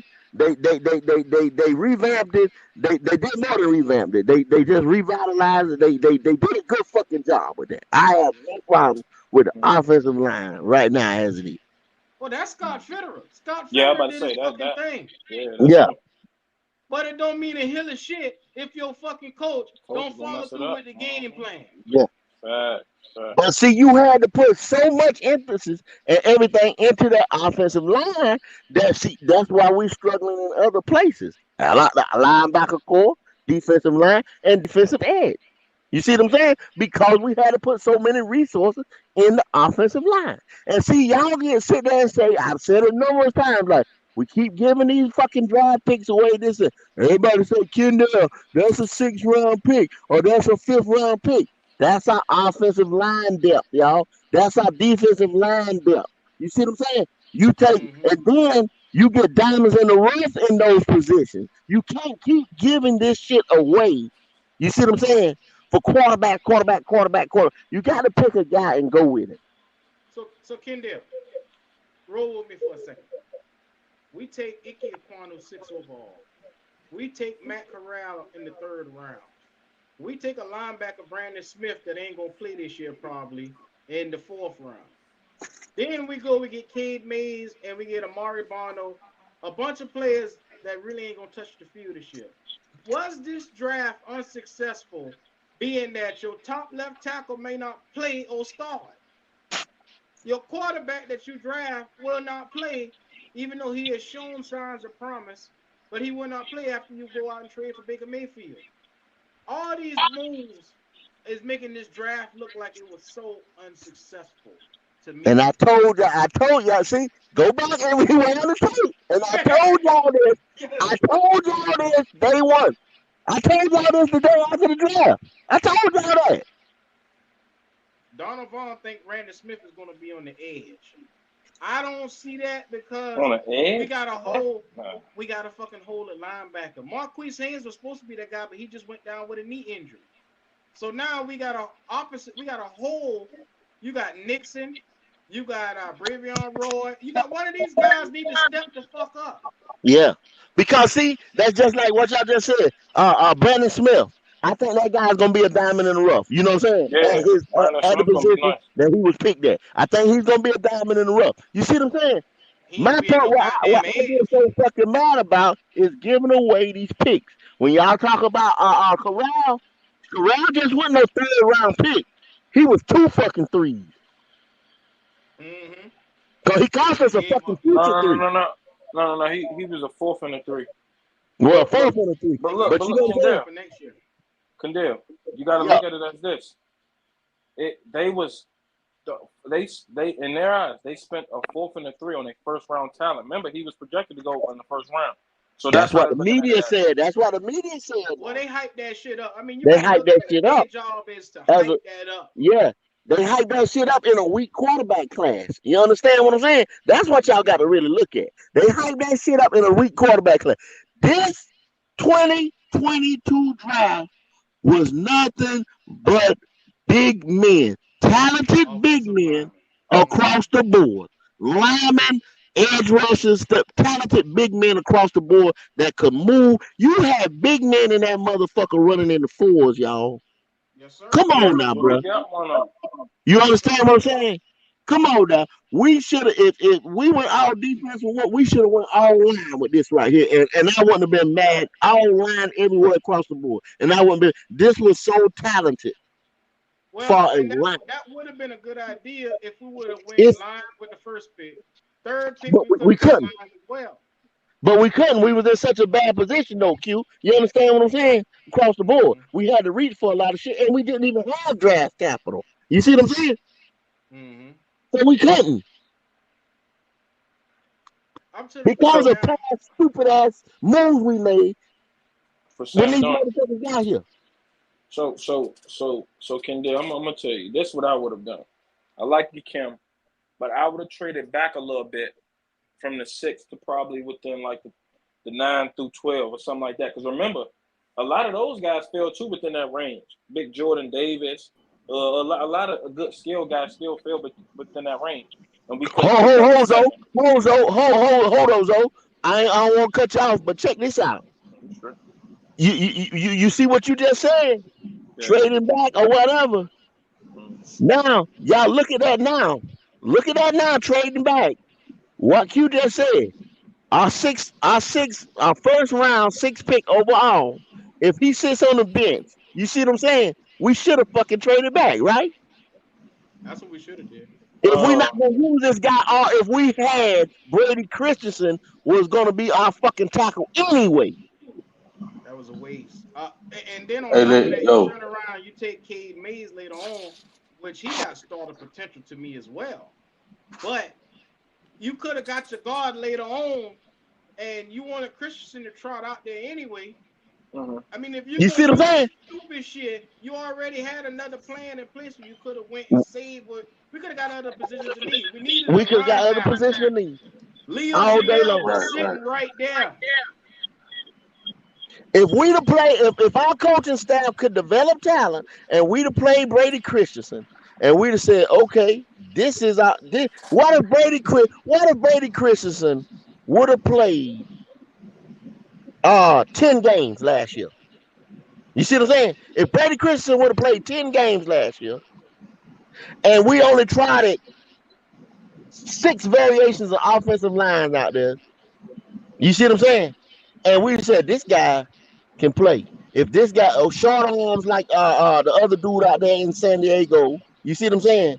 He's still the dude. He's still our guy. And we able to trade that 6 pick for 2 more picks. We get our second rounder back or some shit like that, or we have 2 picks in the first. You see what I'm saying? Mm-hmm. Well, And that's all because of coaching staff. hold on for a minute, Kendall. We got my boy Donald Vaughn on the line, man. Come on What's through, up, Donald. fellas? What's up, fellas? What's going on now? what's up? What's up? Man, no shit, man. Hey, I hate to flip flop like that, man, as far as defense and offense and stuff, man. But I think Brandon Smith gonna be on the edge, man, because we so hurt on the D line. I mean D end wise. Like who we gonna have on the D end? Hey, you got a headpiece or something on? Yeah, let me take it off right quick. Hold on. Yeah. It's FM. So Well, my your man, question was Brandon Sit down. Smith. He want to put him on the D line. I don't see that happening Heck because no, I can't. I don't see him Almost, competing almost, against. Mm-hmm. almost. He all right? Well, I don't see him competing against linemen. He can't go one on one with them linemen like that. Those big guys, man. Come on. His skill position is out in the middle of that field trying to make tackles. And he can only do that against player of skill positions. He can't do that against no lineman that got 100 pounds on his ass. That ain't gonna do it. He ain't made for that. I don't think that guy can withstand taking that kind of beating. I don't see it happen. We ain't draft that guy for that shit, man. Yeah. Mm-hmm. And in that perfect world, what they were looking to do was they were going to rotate YGM and Marquis Haynes. Mm-hmm. These two That's bitches the can't stay healthy. They can't stay healthy. Yeah, that's YGM, on the downfall. YGM cutting videos in the middle of the fucking practice. He need to be cutting his knees because he can't stay his ass healthy. I don't understand, man. This cat body ain't right, man. Yeah. See, that was Um, going into this year. That was the plan to rotate these two guys. That's why they didn't go out and get another edge in free agency. They were looking at the guy that signed for Kansas City and Zero Chill. I was right. I told you he signed with Kansas City. Everybody sitting there telling, I ain't know what the fuck I was talking about. I told y'all that night he signed with Kansas City. well, we knew that Kinder the moment he came in with us and said fuck it after that. He didn't come back. And I But kept saying, okay, why is he not coming back? And you then know when we he heard he wanted to had a be here meeting, though. who? He commented on multiple Panthers Instagram pages and was telling them it's on y'all end now. He said he was interested in coming here. You look at it, Yeah, I think it was Panthers statement. interest is one thing, and actually, going through with the interest is another thing. When they put a deal out there on the table for him. Now, what I figured, maybe they lowballed him. Maybe that's what it was. Maybe they didn't want to give him the amount of money that he really needed, but for some reason they could not make it. The two sides couldn't make it happen for some reason. Shooting ourselves at the positions that we need, like always. Well, Q, you got to look at things like that, man. A player in Dunlop position at this time in his career, he's playing for championships, man. Yeah. It's not only Championship think it's that. I opportunity. think it's money, bro. I don't think his money's though. I think it's He chased the championship. bag. When they quickly offered him a bigger contract, he went down. Because he gonna be in a lesser role. Frank Clark is there, and they just drafted George Karlaftis, and they said he's been balling there. So he's gonna play, but he wouldn't have a bigger role that he would have here. Well, that's better for him as an aging player. If I get a chance to chase a championship and I get the money, I win. Yeah. You think I'm coming to fucking Carolina? That's clearly rebuilding. If we don't want to face the facts, that's on us being stupid. We rebuilding. Mm-hmm. To go play Bro, with Mahomes and them boys. if this nigga was trying to win, for the why money, he signed back with Seattle? He knew them niggas wasn't winning. He wanted that money. That we offered him. I think it was I believe I've seen a report. It was like $6 million or something like that in between that. They offered him $8 on spot. He wanted to come here. I'm telling you that he wanted to come in. Trust me, But what the wanted fuck to come is in. $6 million gonna do to a guy of this caliber who had 9.5 sacks last year? What you mean? Why would you lowball? That's a lowball offer. Oh, I agree. I agree.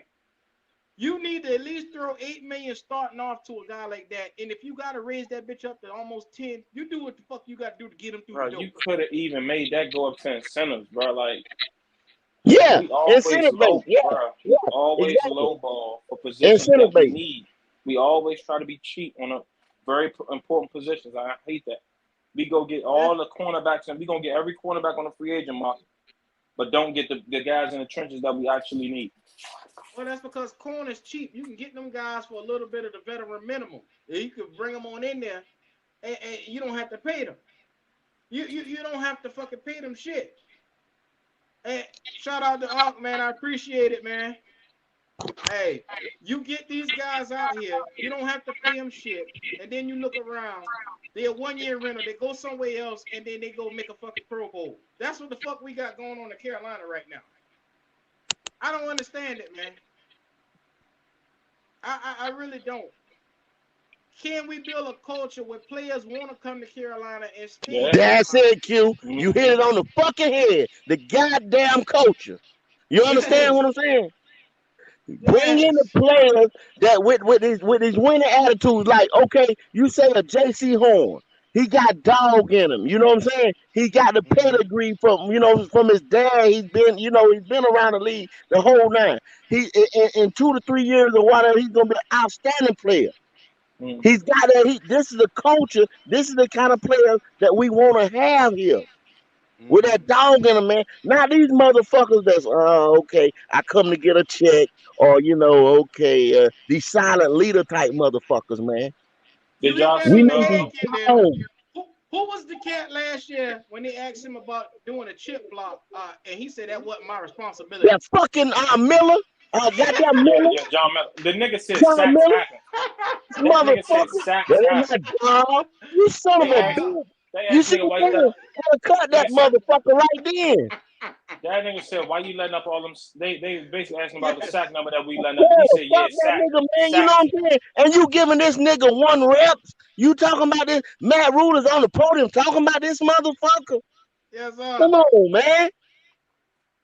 This He is gonna the say shit that something. we dealing with in Carolina. When We bringing in motherfuckers guys that say sacks happen. sacks happen, and it ain't my job to pick up a block when the motherfucker walking right by me. What type of shit is that? He walking by me. He ain't walking by nobody else. Man, this the dumb shit that we got going on, man. We need a team to be cohesive as a fucking unit and go out there. If my dog is falling, it's my job to not only help pick him up, but to make sure that the team make it. It's a team effort around this Yeah, motherfucker. but you got motherfucker with attitude talking about sacks happen. You know what I'm saying? As a lineman, you supposed to take pride. No, you don't touch my fucking quarterback. You understand what I'm saying? That's your Mm-hmm. attitude. I'm throwing motherfuckers out the club. I'm picking you up. I'm blowing you over. That's why Ike Kwanu brings. I'm putting this nigga starting because of that. Period. You understand what I'm saying? Not because he might not have the best hand placement at practice on pass blocking and shit like that. His attitude, his physicality. You understand what I'm saying? That's what I want across my fucking line. Hey, Offensive and defensive. do We y'all know what I always get mad at, Kendall? What's huh? that there? Do you know? Remember when Trent Williams was leaving the Redskins? Did you not know we made an offer for him? Want to know why he ain't come? We literally made a trade for him. We wasn't trying to offer him the money that he wanted. That's the only reason he ain't come. And he wanted to, and he is not the probably a top 3 player in the league right now. Trent Williams is all pro. I don't understand this shit, man. We You we want the didn't want to best for offer him, but him, you don't bro. want to pay them. Listen, man. And see, at Carolina, that's not surprising to me. And it's not like that's off the cuff. You know what I'm saying? They do it all the time. I All the mean, time. you Do y'all can remember go back to, when? I mean, you can That's keep how they naming do it. players all day long, motherfuckers that was here, that was a Mm-hmm. Panther, and wanted to continue to be a Panther. You see what I'm saying? Oh, remember how And we they did and they Charles and they Tillman? took deals off the fucking table. You know what I'm saying? Mm-hmm. Come on, man. That's what they do. They're gonna continue to do that shit. Man, history has shown one thing. The Carolina Panthers don't give a fuck when it comes to business. They only care. They don't. At We all. can't even say they care about putting forth the best foot to make sure that we better. All they give a fuck about is watching money sit in the bank look like. Yeah. Now Hey, we got the second or the third most cap room right we got the now, and first. we got the We first. first.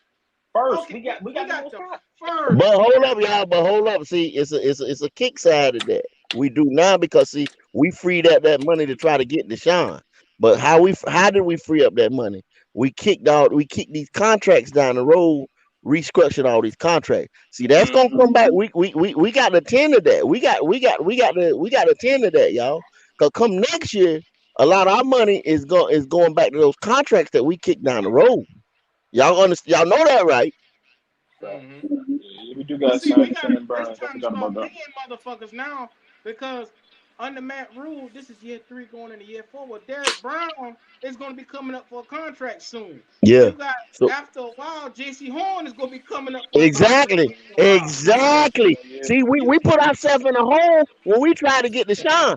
See, we living off a lot of borrowed money right now. See, when these Mm-hmm. motherfuckers come up back up to that podium, come about 2024, 2025.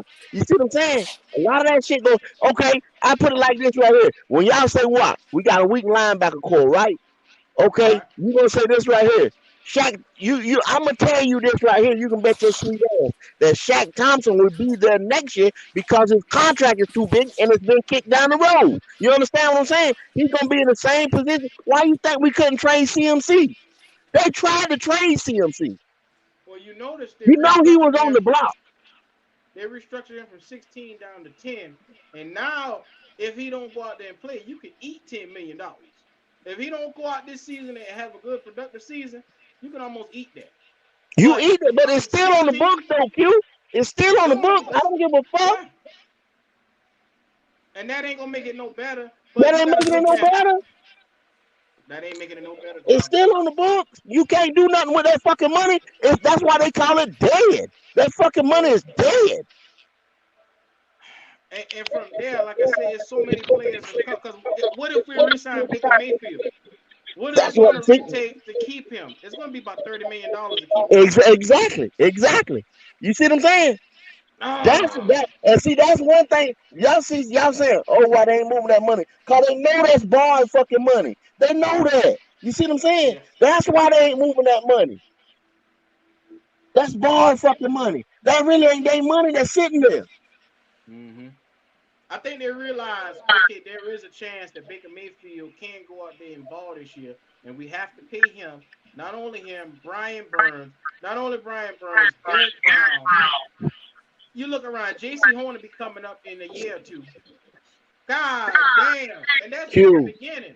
And see, everybody, once again, I go back to everybody say I'm negative or whatever. I just speak the fucking truth, bro. Y'all got to understand this. Okay, look at this case scenario right here, man.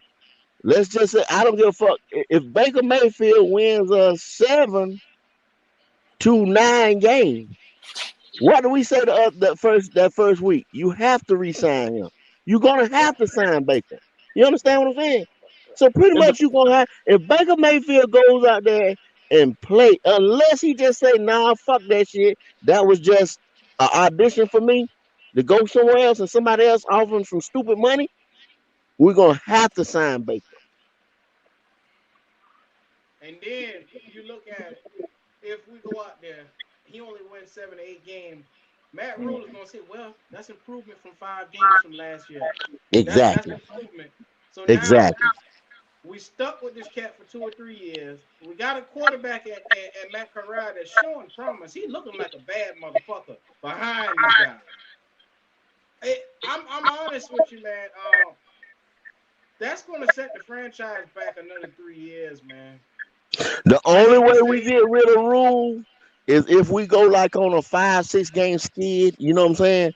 And the team quits on him. You see what I'm saying? But if we win one, lose one, win one, lose one, win two, shit like that, come out to, like I said, the 7 out of 9 games, you know what I'm saying?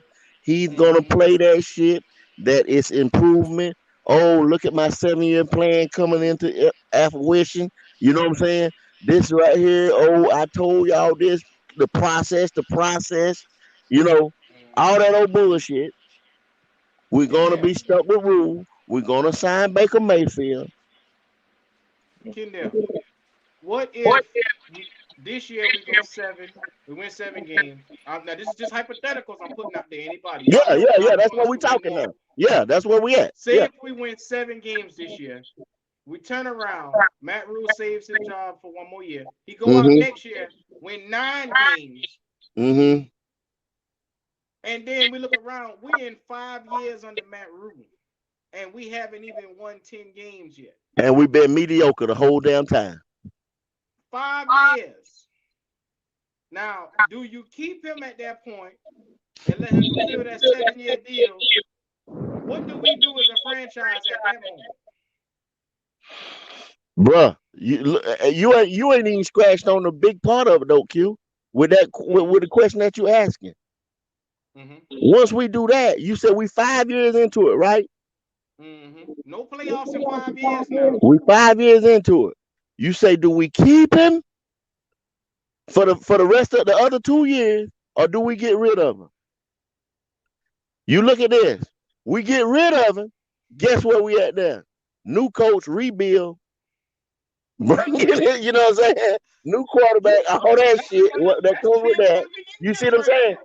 And now we another 3 to 4 years of saying, well, damn, what this motherfucker gonna do? We still building. We building the fucking year. You understand what I'm saying? I'm laughing We keep at this motherfucker for another 2 years and be mediocre. You understand what I'm saying? Kendall, look at the screen, Kendall. Look at the screen. I see him. He tells us stop bitching. Listen to Kenny. You see what I'm saying?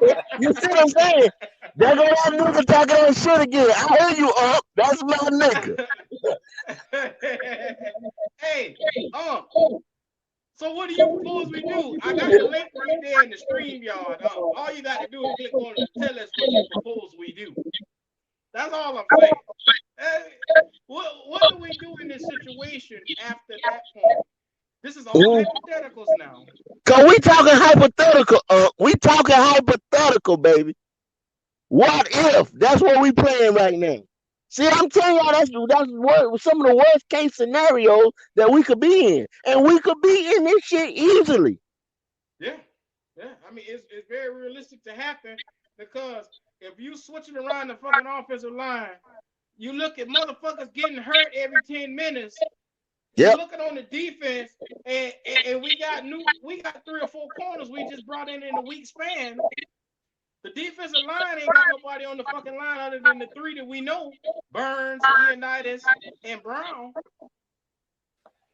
It's not looking good, bro. But see, and then I put it like this here, okay? I put it like this here. Let's go even further into it with our organization, with our front office, our organization. And I don't like to talk about this, man. This is one of his guys that he like to talk about, David Tepper, our owner, right?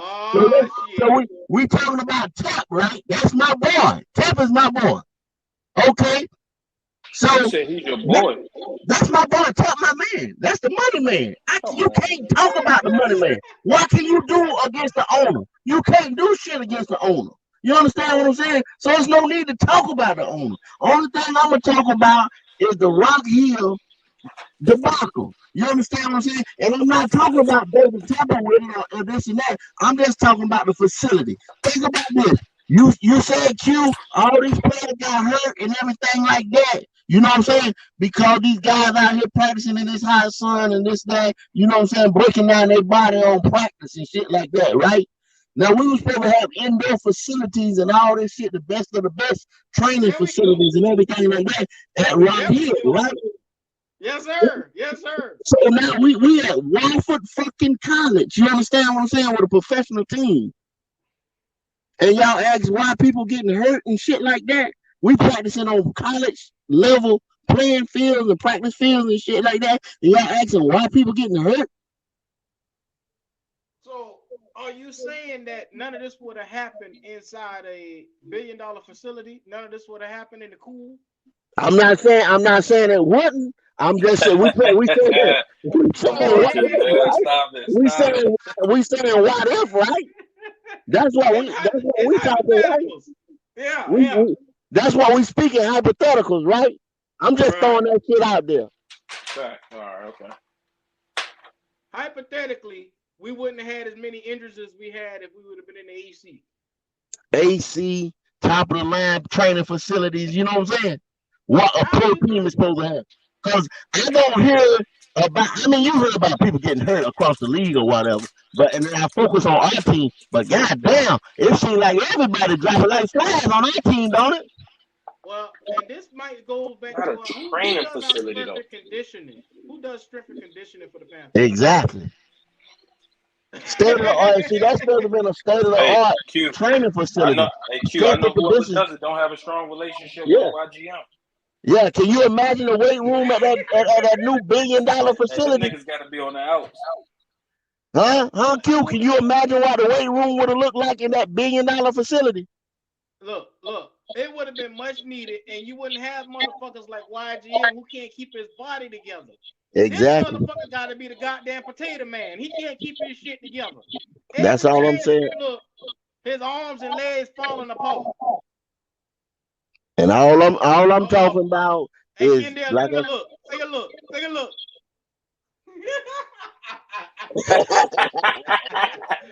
Hey,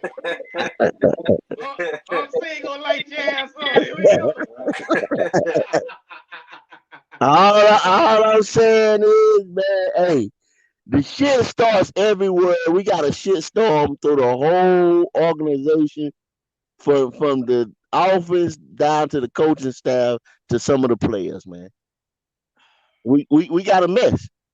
Yeah, yeah. Yeah, we do, It's but we're clear. gonna be all It's right this clear. season, man. Man, if you're watching this and you got a glimmer of hope for this season, I do too. I don't want to come off as I'm negative. Kendall feel the same way, and Lonzo do too. But we also got to be an hourglass to this team for anybody who's not realizing the little minute stuff that's going on. We also got to make it known that, hey, some stuff is going to cause a problem. Yeah. And And at the that's end of what the I'm day, doing. That's what I'm doing this year right here. I'm holding a foot to the fire. I'm holding the mm-hmm, paws to the fire of this fucking Panther. You know what I'm saying, about everything. Cause that little shit like that right there, you know what I'm saying, makes big shit happen. Just like a car. Little shit like a spark plug. Little shit like a wire. You know what I'm saying? Can stop the mm-hmm, motherfucker from running and put you on the side of the goddamn road. You understand what I'm saying? So exactly. little shit like this facility, shit like us not being in AC, shit like us, all types of that. You know what I'm saying? Come That here, could be Kendall. one reason. That could Don't be a get a reason. fucking don't get an oil change for your car or your truck and see what happens. Your Yeah, ass gonna be sitting on the side of the road. thank you. That's how pistons break down. That's how knees go out. You understand what I'm saying? The boys were talking about the going from grass to turf. You know what I'm saying? Bullshit like that. I mean, all this shit, man. It's not just, oh, this don't happen, this the coincidence on that. A lot of this shit is because of stuff that happens that they doing in the organization, the coaching staff, playing people out of position, all kinds of shit, man. And it's gonna feed into this season. That shit gonna feed into the season, man. That's why I say we only win 7 games. You know what, fellas? It's been a real good one out here today, man. I appreciate y'all boys just coming through, showing some love, dropping this content on everybody, man. I hate to say it, we got a long way to go. Offensively, we seeing so many mix-ups with this offensive line. It's to be worried. It's a cause to be concerned if you are a Panthers fan. I don't care what anybody say. Y'all know that was our number one problem last year, the offensive line. Yeah. And if we starting this next season off already with the same problem we had from last year, and it's not the fucking talent, we got the goddamn talent there. It's how is the talent being used? How the talent utilized. Yep. Yes, sir. Yes, sir. Defensively, we got injuries coming where we're gonna have so many holes on this linebacking core. Like Damian Wilson, is he gonna be available for us at lineman? I mean, is he gonna play? We don't Yeah, know so he that. gotta go. Has he ever went to court or anything yet? Nothing. We haven't heard a thing. They asked See? him in camp, and he said he couldn't speak on it. Yeah. You see what I'm saying? See, that's still up in the air. Man, it's getting to the point now where if you look at it across the board, even look at our tight end position. We got a tight end battle going on, and Tommy Tremble has pushed his way up the tight end chart. Josh Babix has come up as the number 2, and you notice Ian Thomas quiet as shit, ain't he? Yeah, Well, they said He they yeah. quiet said as something shit. about Matt Rhule say he looks better. You know what I'm saying? What? Matt Rhule say he looks better. I mean, Mm-hmm. and then what you gonna do? Well, the next man on the chart, as far as the safety, who is that? Miles Hartfield. Miles Hartfield, He yes, been sir. And balling. you, He huh? balling. He came in and got a pick immediately. I mean, goddamn, it this team it could be so much better. The Mm-hmm. injuries on defense is hurting us right now. Hopefully, we can get everybody back up and going, back up and playing. Because if not, if we have another injury-filled season, we need to find somebody to go out here in the offseason with these guys and work them out. Yeah. Because the hamstring injuries that's coming in is coming from being out of shape. All this shit that we got going on with these guys with knee injuries, ankle injuries, you got to do better, man. You got to build your strength up, man. They should have been in the weight room this offseason. Come on, man. It's starting to get ridiculous, especially with YGM. 3 years 3 seasons we had this motherfucker, and he ain't played more than 4 games each year. It's ridiculous. We can't get no more than 2 sacks out the motherfucker. But you spent a 2nd-round pick on him. The plan was to pair him with Brian Burns. And we could have had a dynamic. Exactly, Long. We should have had a dynamic pass rushing duo, but we fucking don't. Yeah, because you got to look at that thing like this, Q. They specifically said YGM and Haynes was gonna be this was gonna be their year, that they were gonna rotate them and they were gonna put in packages and all that shit for these 2 guys. These the first 2 motherfuckers hurt. You know what I'm saying? Exactly. How you gonna plan for these 2 cats that that you gonna put in packages for, that you looking to become a big part of that edge coming off that right side? You know what I'm saying? That we looking to count on these motherfuckers right here. The first 2 motherfuckers hurt. YGM came into camp hurt. God damn. He got hurt again. That's my man. I like YGM, but man, he got. I wanted to see, Zoe. I wanted to see him do work. You know what I'm saying? Because I think he got all the potential, man. Because when he play, he actually do well. Yeah, but I mean, man, the nigga can't score the when field. has that been? When the fuck has that been?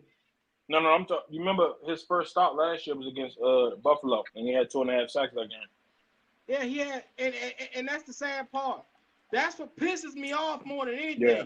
You show up one game and you play like that, and then we don't see your ass no more for the rest of the season. And it's little shit. Oh, I stepped wrong. Oh, my body hurt. Oh, my ankle. Oh, my knee. Hamstring. This bitch done had every injury to his body possible. Yeah, it's been injury after injury after injury with him. I'm running out of injuries to put on his ass. Little nagging bullshit. Yeah, it's. I mean, you know. Man, after the day, y'all ain't gonna hear shit about me with YGM because I'm so disappointed. That was a waste of a pick, man. I'm not mentioning this motherfucker no more. To me, he just don't exist. He don't exist. He was a high 2nd-round pick too. I think he was 38. You said what? I said he was a high 2nd-round pick too. Yeah, high 2nd round. Damn near 1st-round pick and can't get him on the field. That's what I'm saying. This line was supposed to be YGM, Brian Burns, Derek Brown, and Navion Royal Nixon. One of them guys was supposed to elevate the game to be. He can't stay right neither. None of them boys. Navion Nixon, he can't stay right neither. That entire draft is looking like the worst draft we could possibly have. Because we picked 6 or 7 picks on all defense, and you only got 2 players that's currently just playing.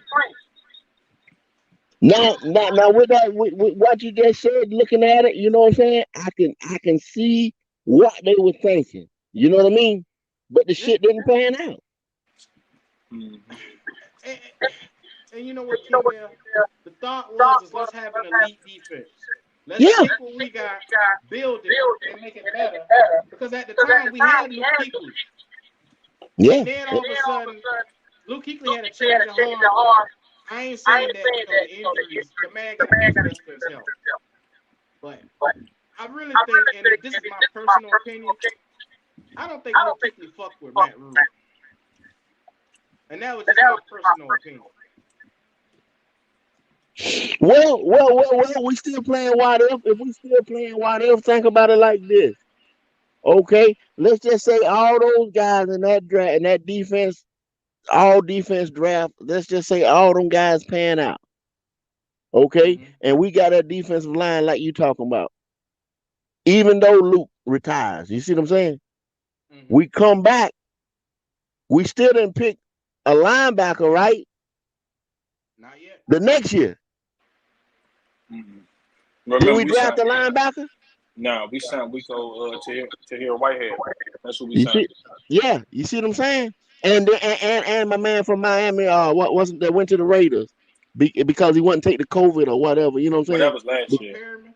Yeah, Yeah, he talking about Perriman, this Perriman, yeah, just that Denzel Perriman. Perriman? You see what I'm He saying? went on. He went on to make the Pro Bowl. Yeah, but see, That and hurt my he went soul. on to make the Pro Bowl. Exactly. I'm just saying, if all that shit would have panned out that first year with all these defense guys, let's just say all that shit panned out. You see what I'm saying? We still did dumb shit the next 2 years if you really look at it. Hey, you know, can they always say that? You know, people always say, "Yeah, we shouldn't have took Horn." I said, "Nah, we should have took Horn.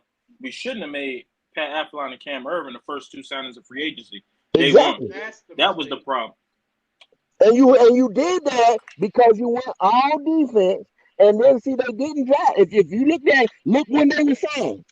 Look at the time when they were signed out of free agency. You see what I'm saying? It's like they wasn't even trying to address the line at that time. They weren't signed to right there before the draft, wasn't it? Mm-hmm. It was like a last minute thing. They Last was trying minute to make shit. sure they had insurance policy. Exactly. Y'all talking And about that's what Rhule got first us in year, the right? fucking bind Yeah. now. Who we had at left tackle? Oh, Russell Okung. That was our left tackle that year. Russell Okung. But see, we had a chance to go get Brown from the Ravens. You know what I'm saying? We didn't pull the trigger on that shit. Well, he out pricing himself now. I wouldn't even want him. But see, Trent Williams that's on. foresight though, Zoe. You understand what I'm saying? We had a chance to get the motherfucker who was one of the best tackles, experienced tackles. You know what I'm saying? In free agency at that time. All right, so Kendall, quick question: would you have taken Rashawn Slater over Horn? No, I would have. not with our defensive scheme the way it was, and you just got rid of James Bradbury. It's Rashawn as Slaughter was much as I love he was Horn, man. It's hard not to everything say we nah. needed and Yeah, more. bro, Horn, my And man. we I don't know. bypassed on the motherfucker. I'm just looking at that the way our defensive scheme is set up, and we just got rid of James Bradbury. I see them taking home Hey, Q, you over know why Wayne Slater. pick him? You know we What actually you liked it, Slater. You know Yeah, why Wayne pick him? That's why Wayne pick him. Q, what he said but with the it, he crazy said it's short on. cause the arm left. Said it's I short hate to on. say this. I hate to say this because I love JC Horn, but a lot of people thought we should have got Patrick Surtain. I think Horn gonna be better than him.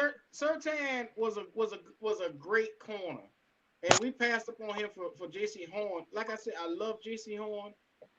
I thought it was an excellent pick when we got him, but a lot of people begged to differ. They thought Surtain is going to have a better career, and It's back. so far he's been more healthier. He's It's, been ba- more it's back. durable. It's back to what Kendall said. Surtain don't fit our scheme. He could play man to man, but he's not a man to man corner. Yeah. He And we specializes needed that on. we needed that in the worst And we way. needed a See, dog. We needed like a vocal leader. You know, exactly. JC Horn got And all of his traits. our JC corners Horn gonna got be to better. step. I love Surtain, but he ain't gonna be better than Horn. Yeah, Horn gonna show everybody about our this year. corners got to step up and play the run. I mean, what corners? I mean, everybody getting hurt. Yeah. JC Horn not hurt. I don't think people understand. JC Horn not hurt. Yeah, JC ain't No, hurt. no, JC not I ain't don't hurt. we want people talking to about think he JC is. Horn, but Lonzo beyond JC Horn, Keith Taylor has gotten hurt, which we know is only a hamstring. But you also got to worry about everything else that's coming because Dante Jackson is injury prone. Yeah. You got your boy CJ. CJ. I could not remember his name. CJ Henderson. CJ is injury prone as well. But hold on, Q. Go Now, ahead. I think everybody jumps on CJ. He played. One thing about the motherfucker last year, he played with that hurt shoulder. He didn't bitch and complain and shit like that. And And he you played got to not give knowing it his to, game. yeah, you got to give it to this nigga. The thing I liked about everybody talking about day one, CJ came in there like on a fucking Thursday or damn Wednesday and was on the field Sunday. You understand what I'm saying? Then like I said, he got that hurt shoulder and he didn't. Did he go sit out and all that shit? No, he played. He didn't play 100% well. You know what I'm saying? But he was serviceable with an injury. He's going to be better this year right here. I promise. Kendall. Yo, he may be our second best corner, yo. Man, I think so. I'm with you on that, yo. I'm with you on that, bro. I'm with you on that. I'm not sweating the motherfucking corner position. Hey, Q, you got senior vice to the championship? It'll do that like vice. Let's see.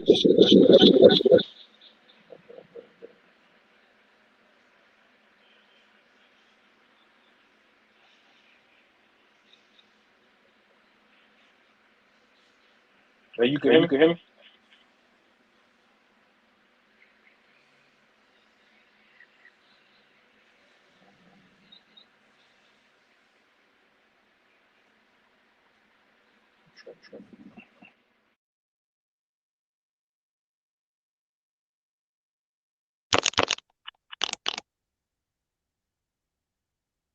Did that do it?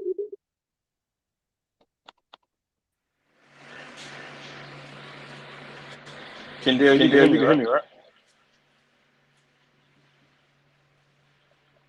It's got an echo on the Q, we can't hear you, Q.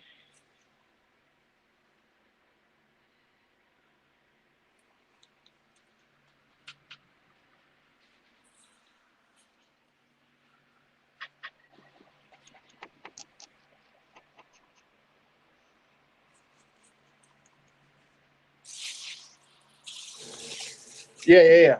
Y'all there? Yeah, we can hear you now. Yeah, I guess not. Yeah, it cleared it up right there. I fool around and hit something and knock my whole thing off. Go ahead, what you were saying. I totally forgot that what I was talking about. Yeah. Totally. Or I think Rashawn one of the Slater. cornerbacks. Oh yeah, Rashawn Slater. What's he? Yeah. Oh, we talking about C.J. Henderson. Yeah. Henderson being the second best corner. Yeah. Oh yeah. You ain't been hearing about him in camp? Yeah. Steve Smith said he been locking up everybody. Yeah. I'm not like I said. I'm not worried about those corners. We all know that CJ, JC, Dante, and Keith Taylor, and then of course Jeremy Chin and probably Woodson or Hartsfield. Now, see, my thing about this, when you're talking about Hartsfield, okay, if Hartsfield was the man or was gonna play so good, why do you bring what's his name? I can't think. Talking about Dawson Duke and all them other guys they brought in? No, the other safety with the one that hit the girl, the one with the domestic. I know exactly. Oh man. The one that said he couldn't speak on his legal problem. You talking about Damian Wilson? Yeah, Damian Wilson. Yeah. So the Woodson, Shaq Thomas, and who that, I mean, that's where we finish at. Right there. Yeah. And the line and the edges. So I'm not worried about, like I said, the other guys that I named, on the corners and safeties. That's the strength of our team. Has been for the last 2 years. Yeah, The but other shit is what we got to worry about. Dante Jackson.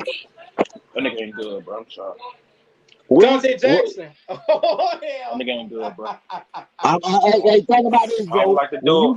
When Dante plays in that, Dante's gonna be able to play in that nickel this year. You see what I'm saying? Dante don't fit us. Like, it's no way he fits us. Watch it. When Dante plays in space, he's at his best. Look. Hey. So Kendall, we got all of our corners on our team. They specialize in what cover? Man. What does Dante specialize in? Zone. We don't. So he's the only outlier. So look, Q. I meant to say Kendall. So Kendall, he has the frame for a slot cornerback because he has the speed and he's 5'11". His footwork isn't fit for slot. His footwork is horrible. That's why he constantly gets beat over top. People say he always look back in the backfield. Yeah, that's one. But his footwork is horrible. Lonzo.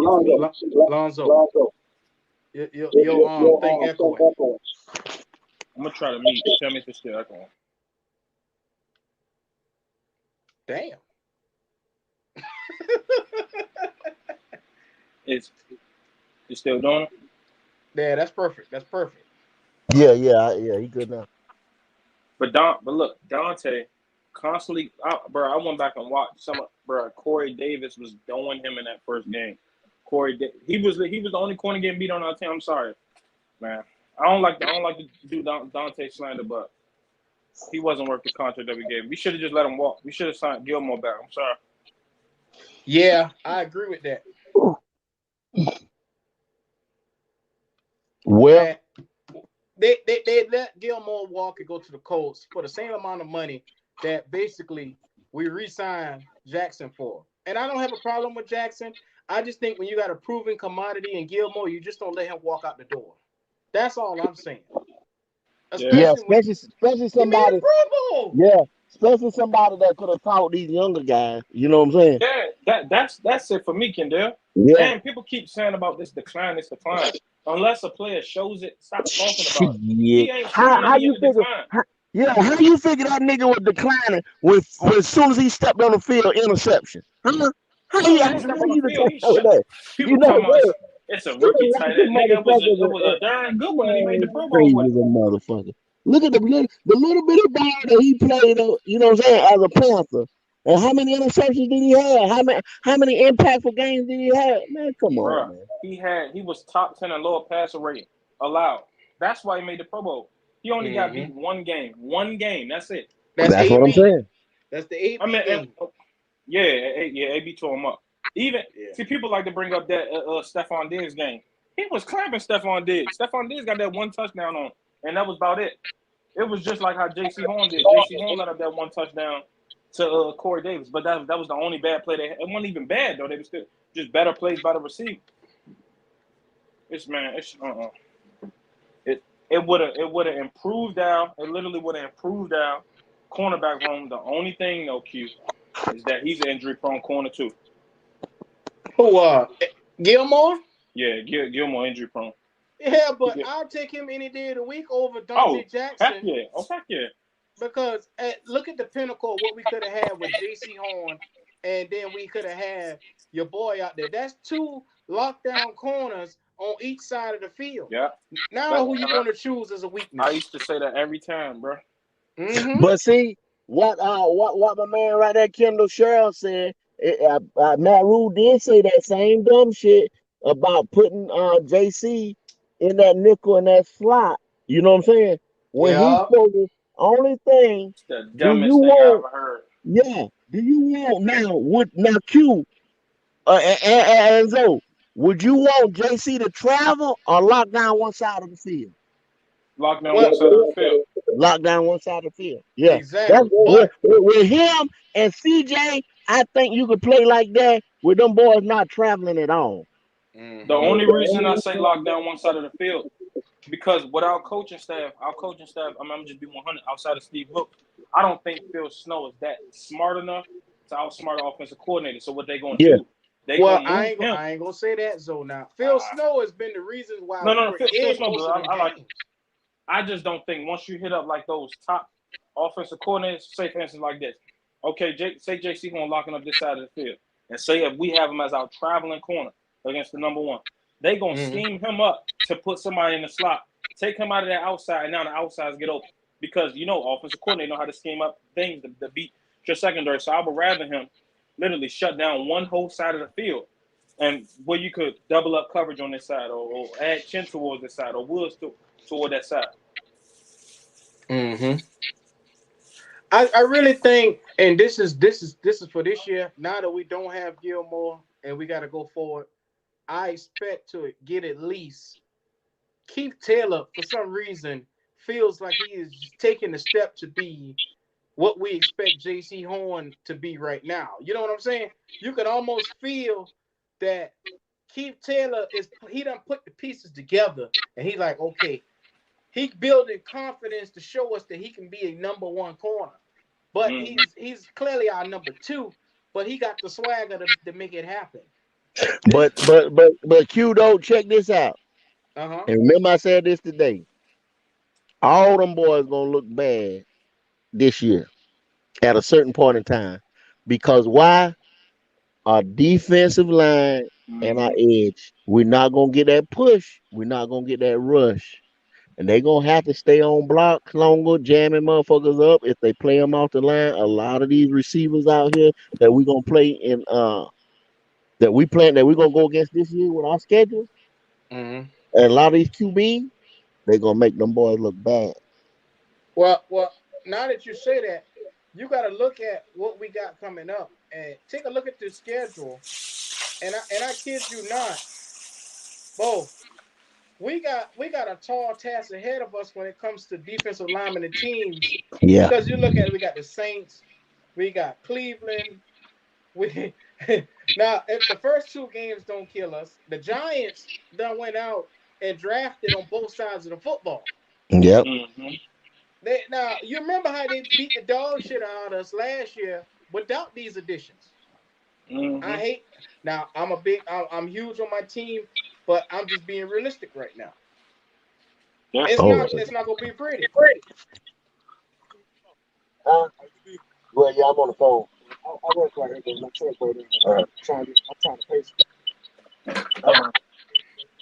So man, as I finish right here, I'm getting ready to go to the house, bro. I just got out of work. So we got so much going on. We got so much going on with this team, and you look at the schedule. Week 2, week 3, we got the Cardinals coming up. You know your boy, your boy's sitting right there on the Cardinals, and there's so much going on. I'm looking at the first 4 games as edge rushers. It's edge rushing city. It's edge rushing city, man.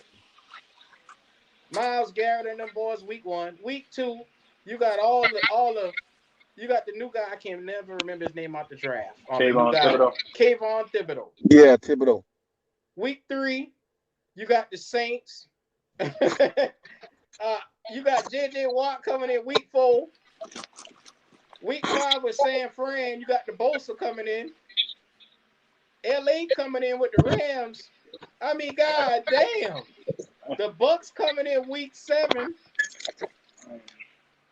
The first 7 weeks, we got edge rushers out the ass. What's up, family? My man to the fire. and we got the nerve to be switching around the offensive line like this, pissing on the fucking offensive line. Not getting the reps we need. I don't understand these cats, man. I don't. Not giving them the reps they need to get their ass out there to be able to compete.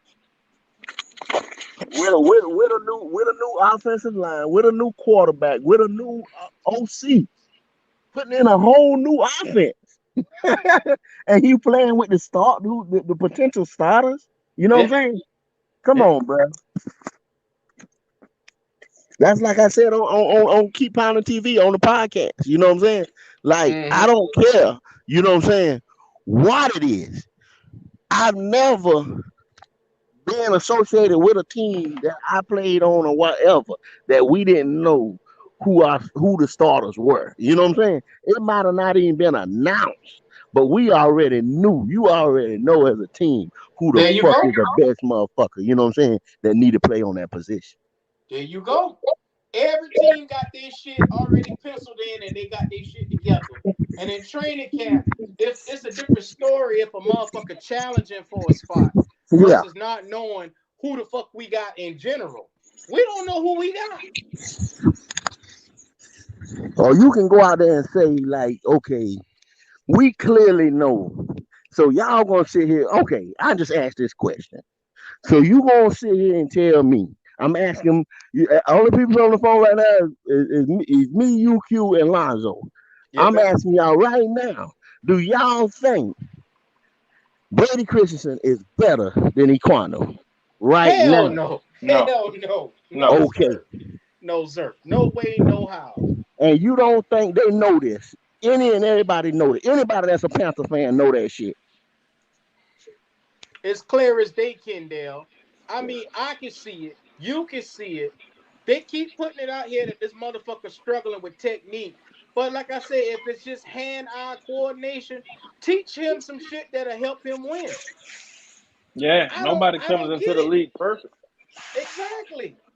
What you want this motherfucker to do, man? Look how big this cat is. And you got him, you relegating him to basically a backup role. Over a nigga who was undrafted, man. Like, come on, bro. The I couldn't same even nigga sit. you You got say got T-Rex arms. Come on, man. Come on. I ain't going through this shit like how I did. Last season was the most depressing season that I had yeah. since Jimmy Clausen. That was last season. That wasn't just no 5 years ago. That was last fucking season. Couple of months Yep. ago. And like I said, it's not even close to a lot of these guys that Rule is talking about giving competition to. Just like you just said, Pat Elflein and Bozeman. Is Pat Elflein fucking better than Bozeman? Hell no. Exactly. Not on He's his not worst even better day. than his child. Not on his best day, man. So and then we're gonna say it again. Then we're gonna say this: Sam Donald and Baker Mayfield. Is that even close? Come on. Come on. Not at all. They should call that shit already. Come on, man. So see, this dumb shit they talking about camp competition. You see what I'm saying? There is no fucking competition, bruh. That's what I'm saying. That's what the fuck I'm saying. Only Carolina. What competition when you got a guy in Baker Mayfield making 50-yard bombs? What? We ain't seen that shit all year with Sam Donald last year. Other than K Mays, any of those depth pieces or backup linemen are not as good as the guys that we said at the beginning of this conversation was going to be the fucking starters. None of them guys can take the job from them guys. And somehow, I think, do you look at Matt Rhule possibly trying to do this because he want to teach Bradley Bozeman a lesson or something like that? Is he doing that for that? But why would you do that though, Q? And fuck up your team, you know what I'm saying? Yeah. And have this guy, like this guy saying, "Why the fuck did I come here?" You understand what I'm saying? Why would you do that? And you know, everybody think he on a 1-year deal, but Bradley Bozeman, he on a 3-year deal. He on a 3-year deal. Austin Corbett signed a short deal. Austin Corbett, son, that's what I was saying earlier. I just listen to Bozeman's interviews and stuff like that. I think Bozeman is dialed in, bro. You understand what I'm saying? Bozeman say he loves James Campen. You know what I'm saying? All kinds of shit like that. This guy is talking about him and his wife starting a life in Charlotte and shit. You Yeah. understand what I'm saying? Well, he gonna Corbett, pack I ain't all that seen shit up. Corbett say shit. I ain't seen Austin Corbett say shit. You understand what I'm saying? Austin Corbett, you know, he on a 3-year deal. Austin Bozeman. Corbett is the one on a 3-year deal. Okay. Yeah. Bozeman got the 1 year. I got you. Appreciate that, Omar Tillman. Appreciate that, Lonzo. But I don't think Corbett, even though he got the longer deal, I don't think he's dialed in, bro. Well, and I'm gonna tell you this right now. You better hope your sweet ass that he dialed in, because if they do anything to turn this cat off, you seen what he did in Cleveland. Mm-hmm. He wasn't at his best when he wasn't happy. I granted he was learning in Cleveland, but it wasn't until he got a better role when he went to LA, you saw production go up from him. It's gonna be hard for him.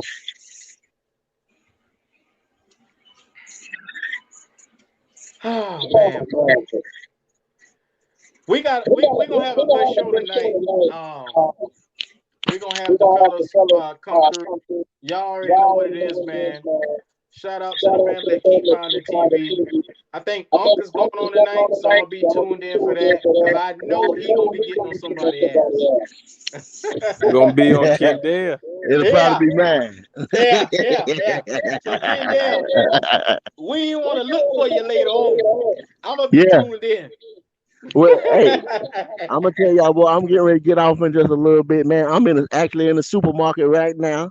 I'll I be got there. me a couple steaks and a potato, Yeah. and I'm getting ready to do that. And when I get to the house, I'm gonna mix a couple drinks up, and we gonna make it do what it do, bruh. Yes, sir. Well, man, So, like I said, man, I appreciate y'all fellas coming out today, man. It's been nothing but love today, man. Hey, shout out to Lonzo, shout out to Kendall, the GOAT, man. If y'all haven't already, stop, like, and subscribe to the channel, man. We going from here on up. It's Panther Talk all day. Panther Talk one way. It's your boy Q, man. I appreciate y'all fellas for coming through too. hey, Q, We what? appreciate you, Q. Hey, get my number from Big Cat Uh-huh. and just text me. And Uh-huh. man, anytime you need me to come on, man, just holler at me.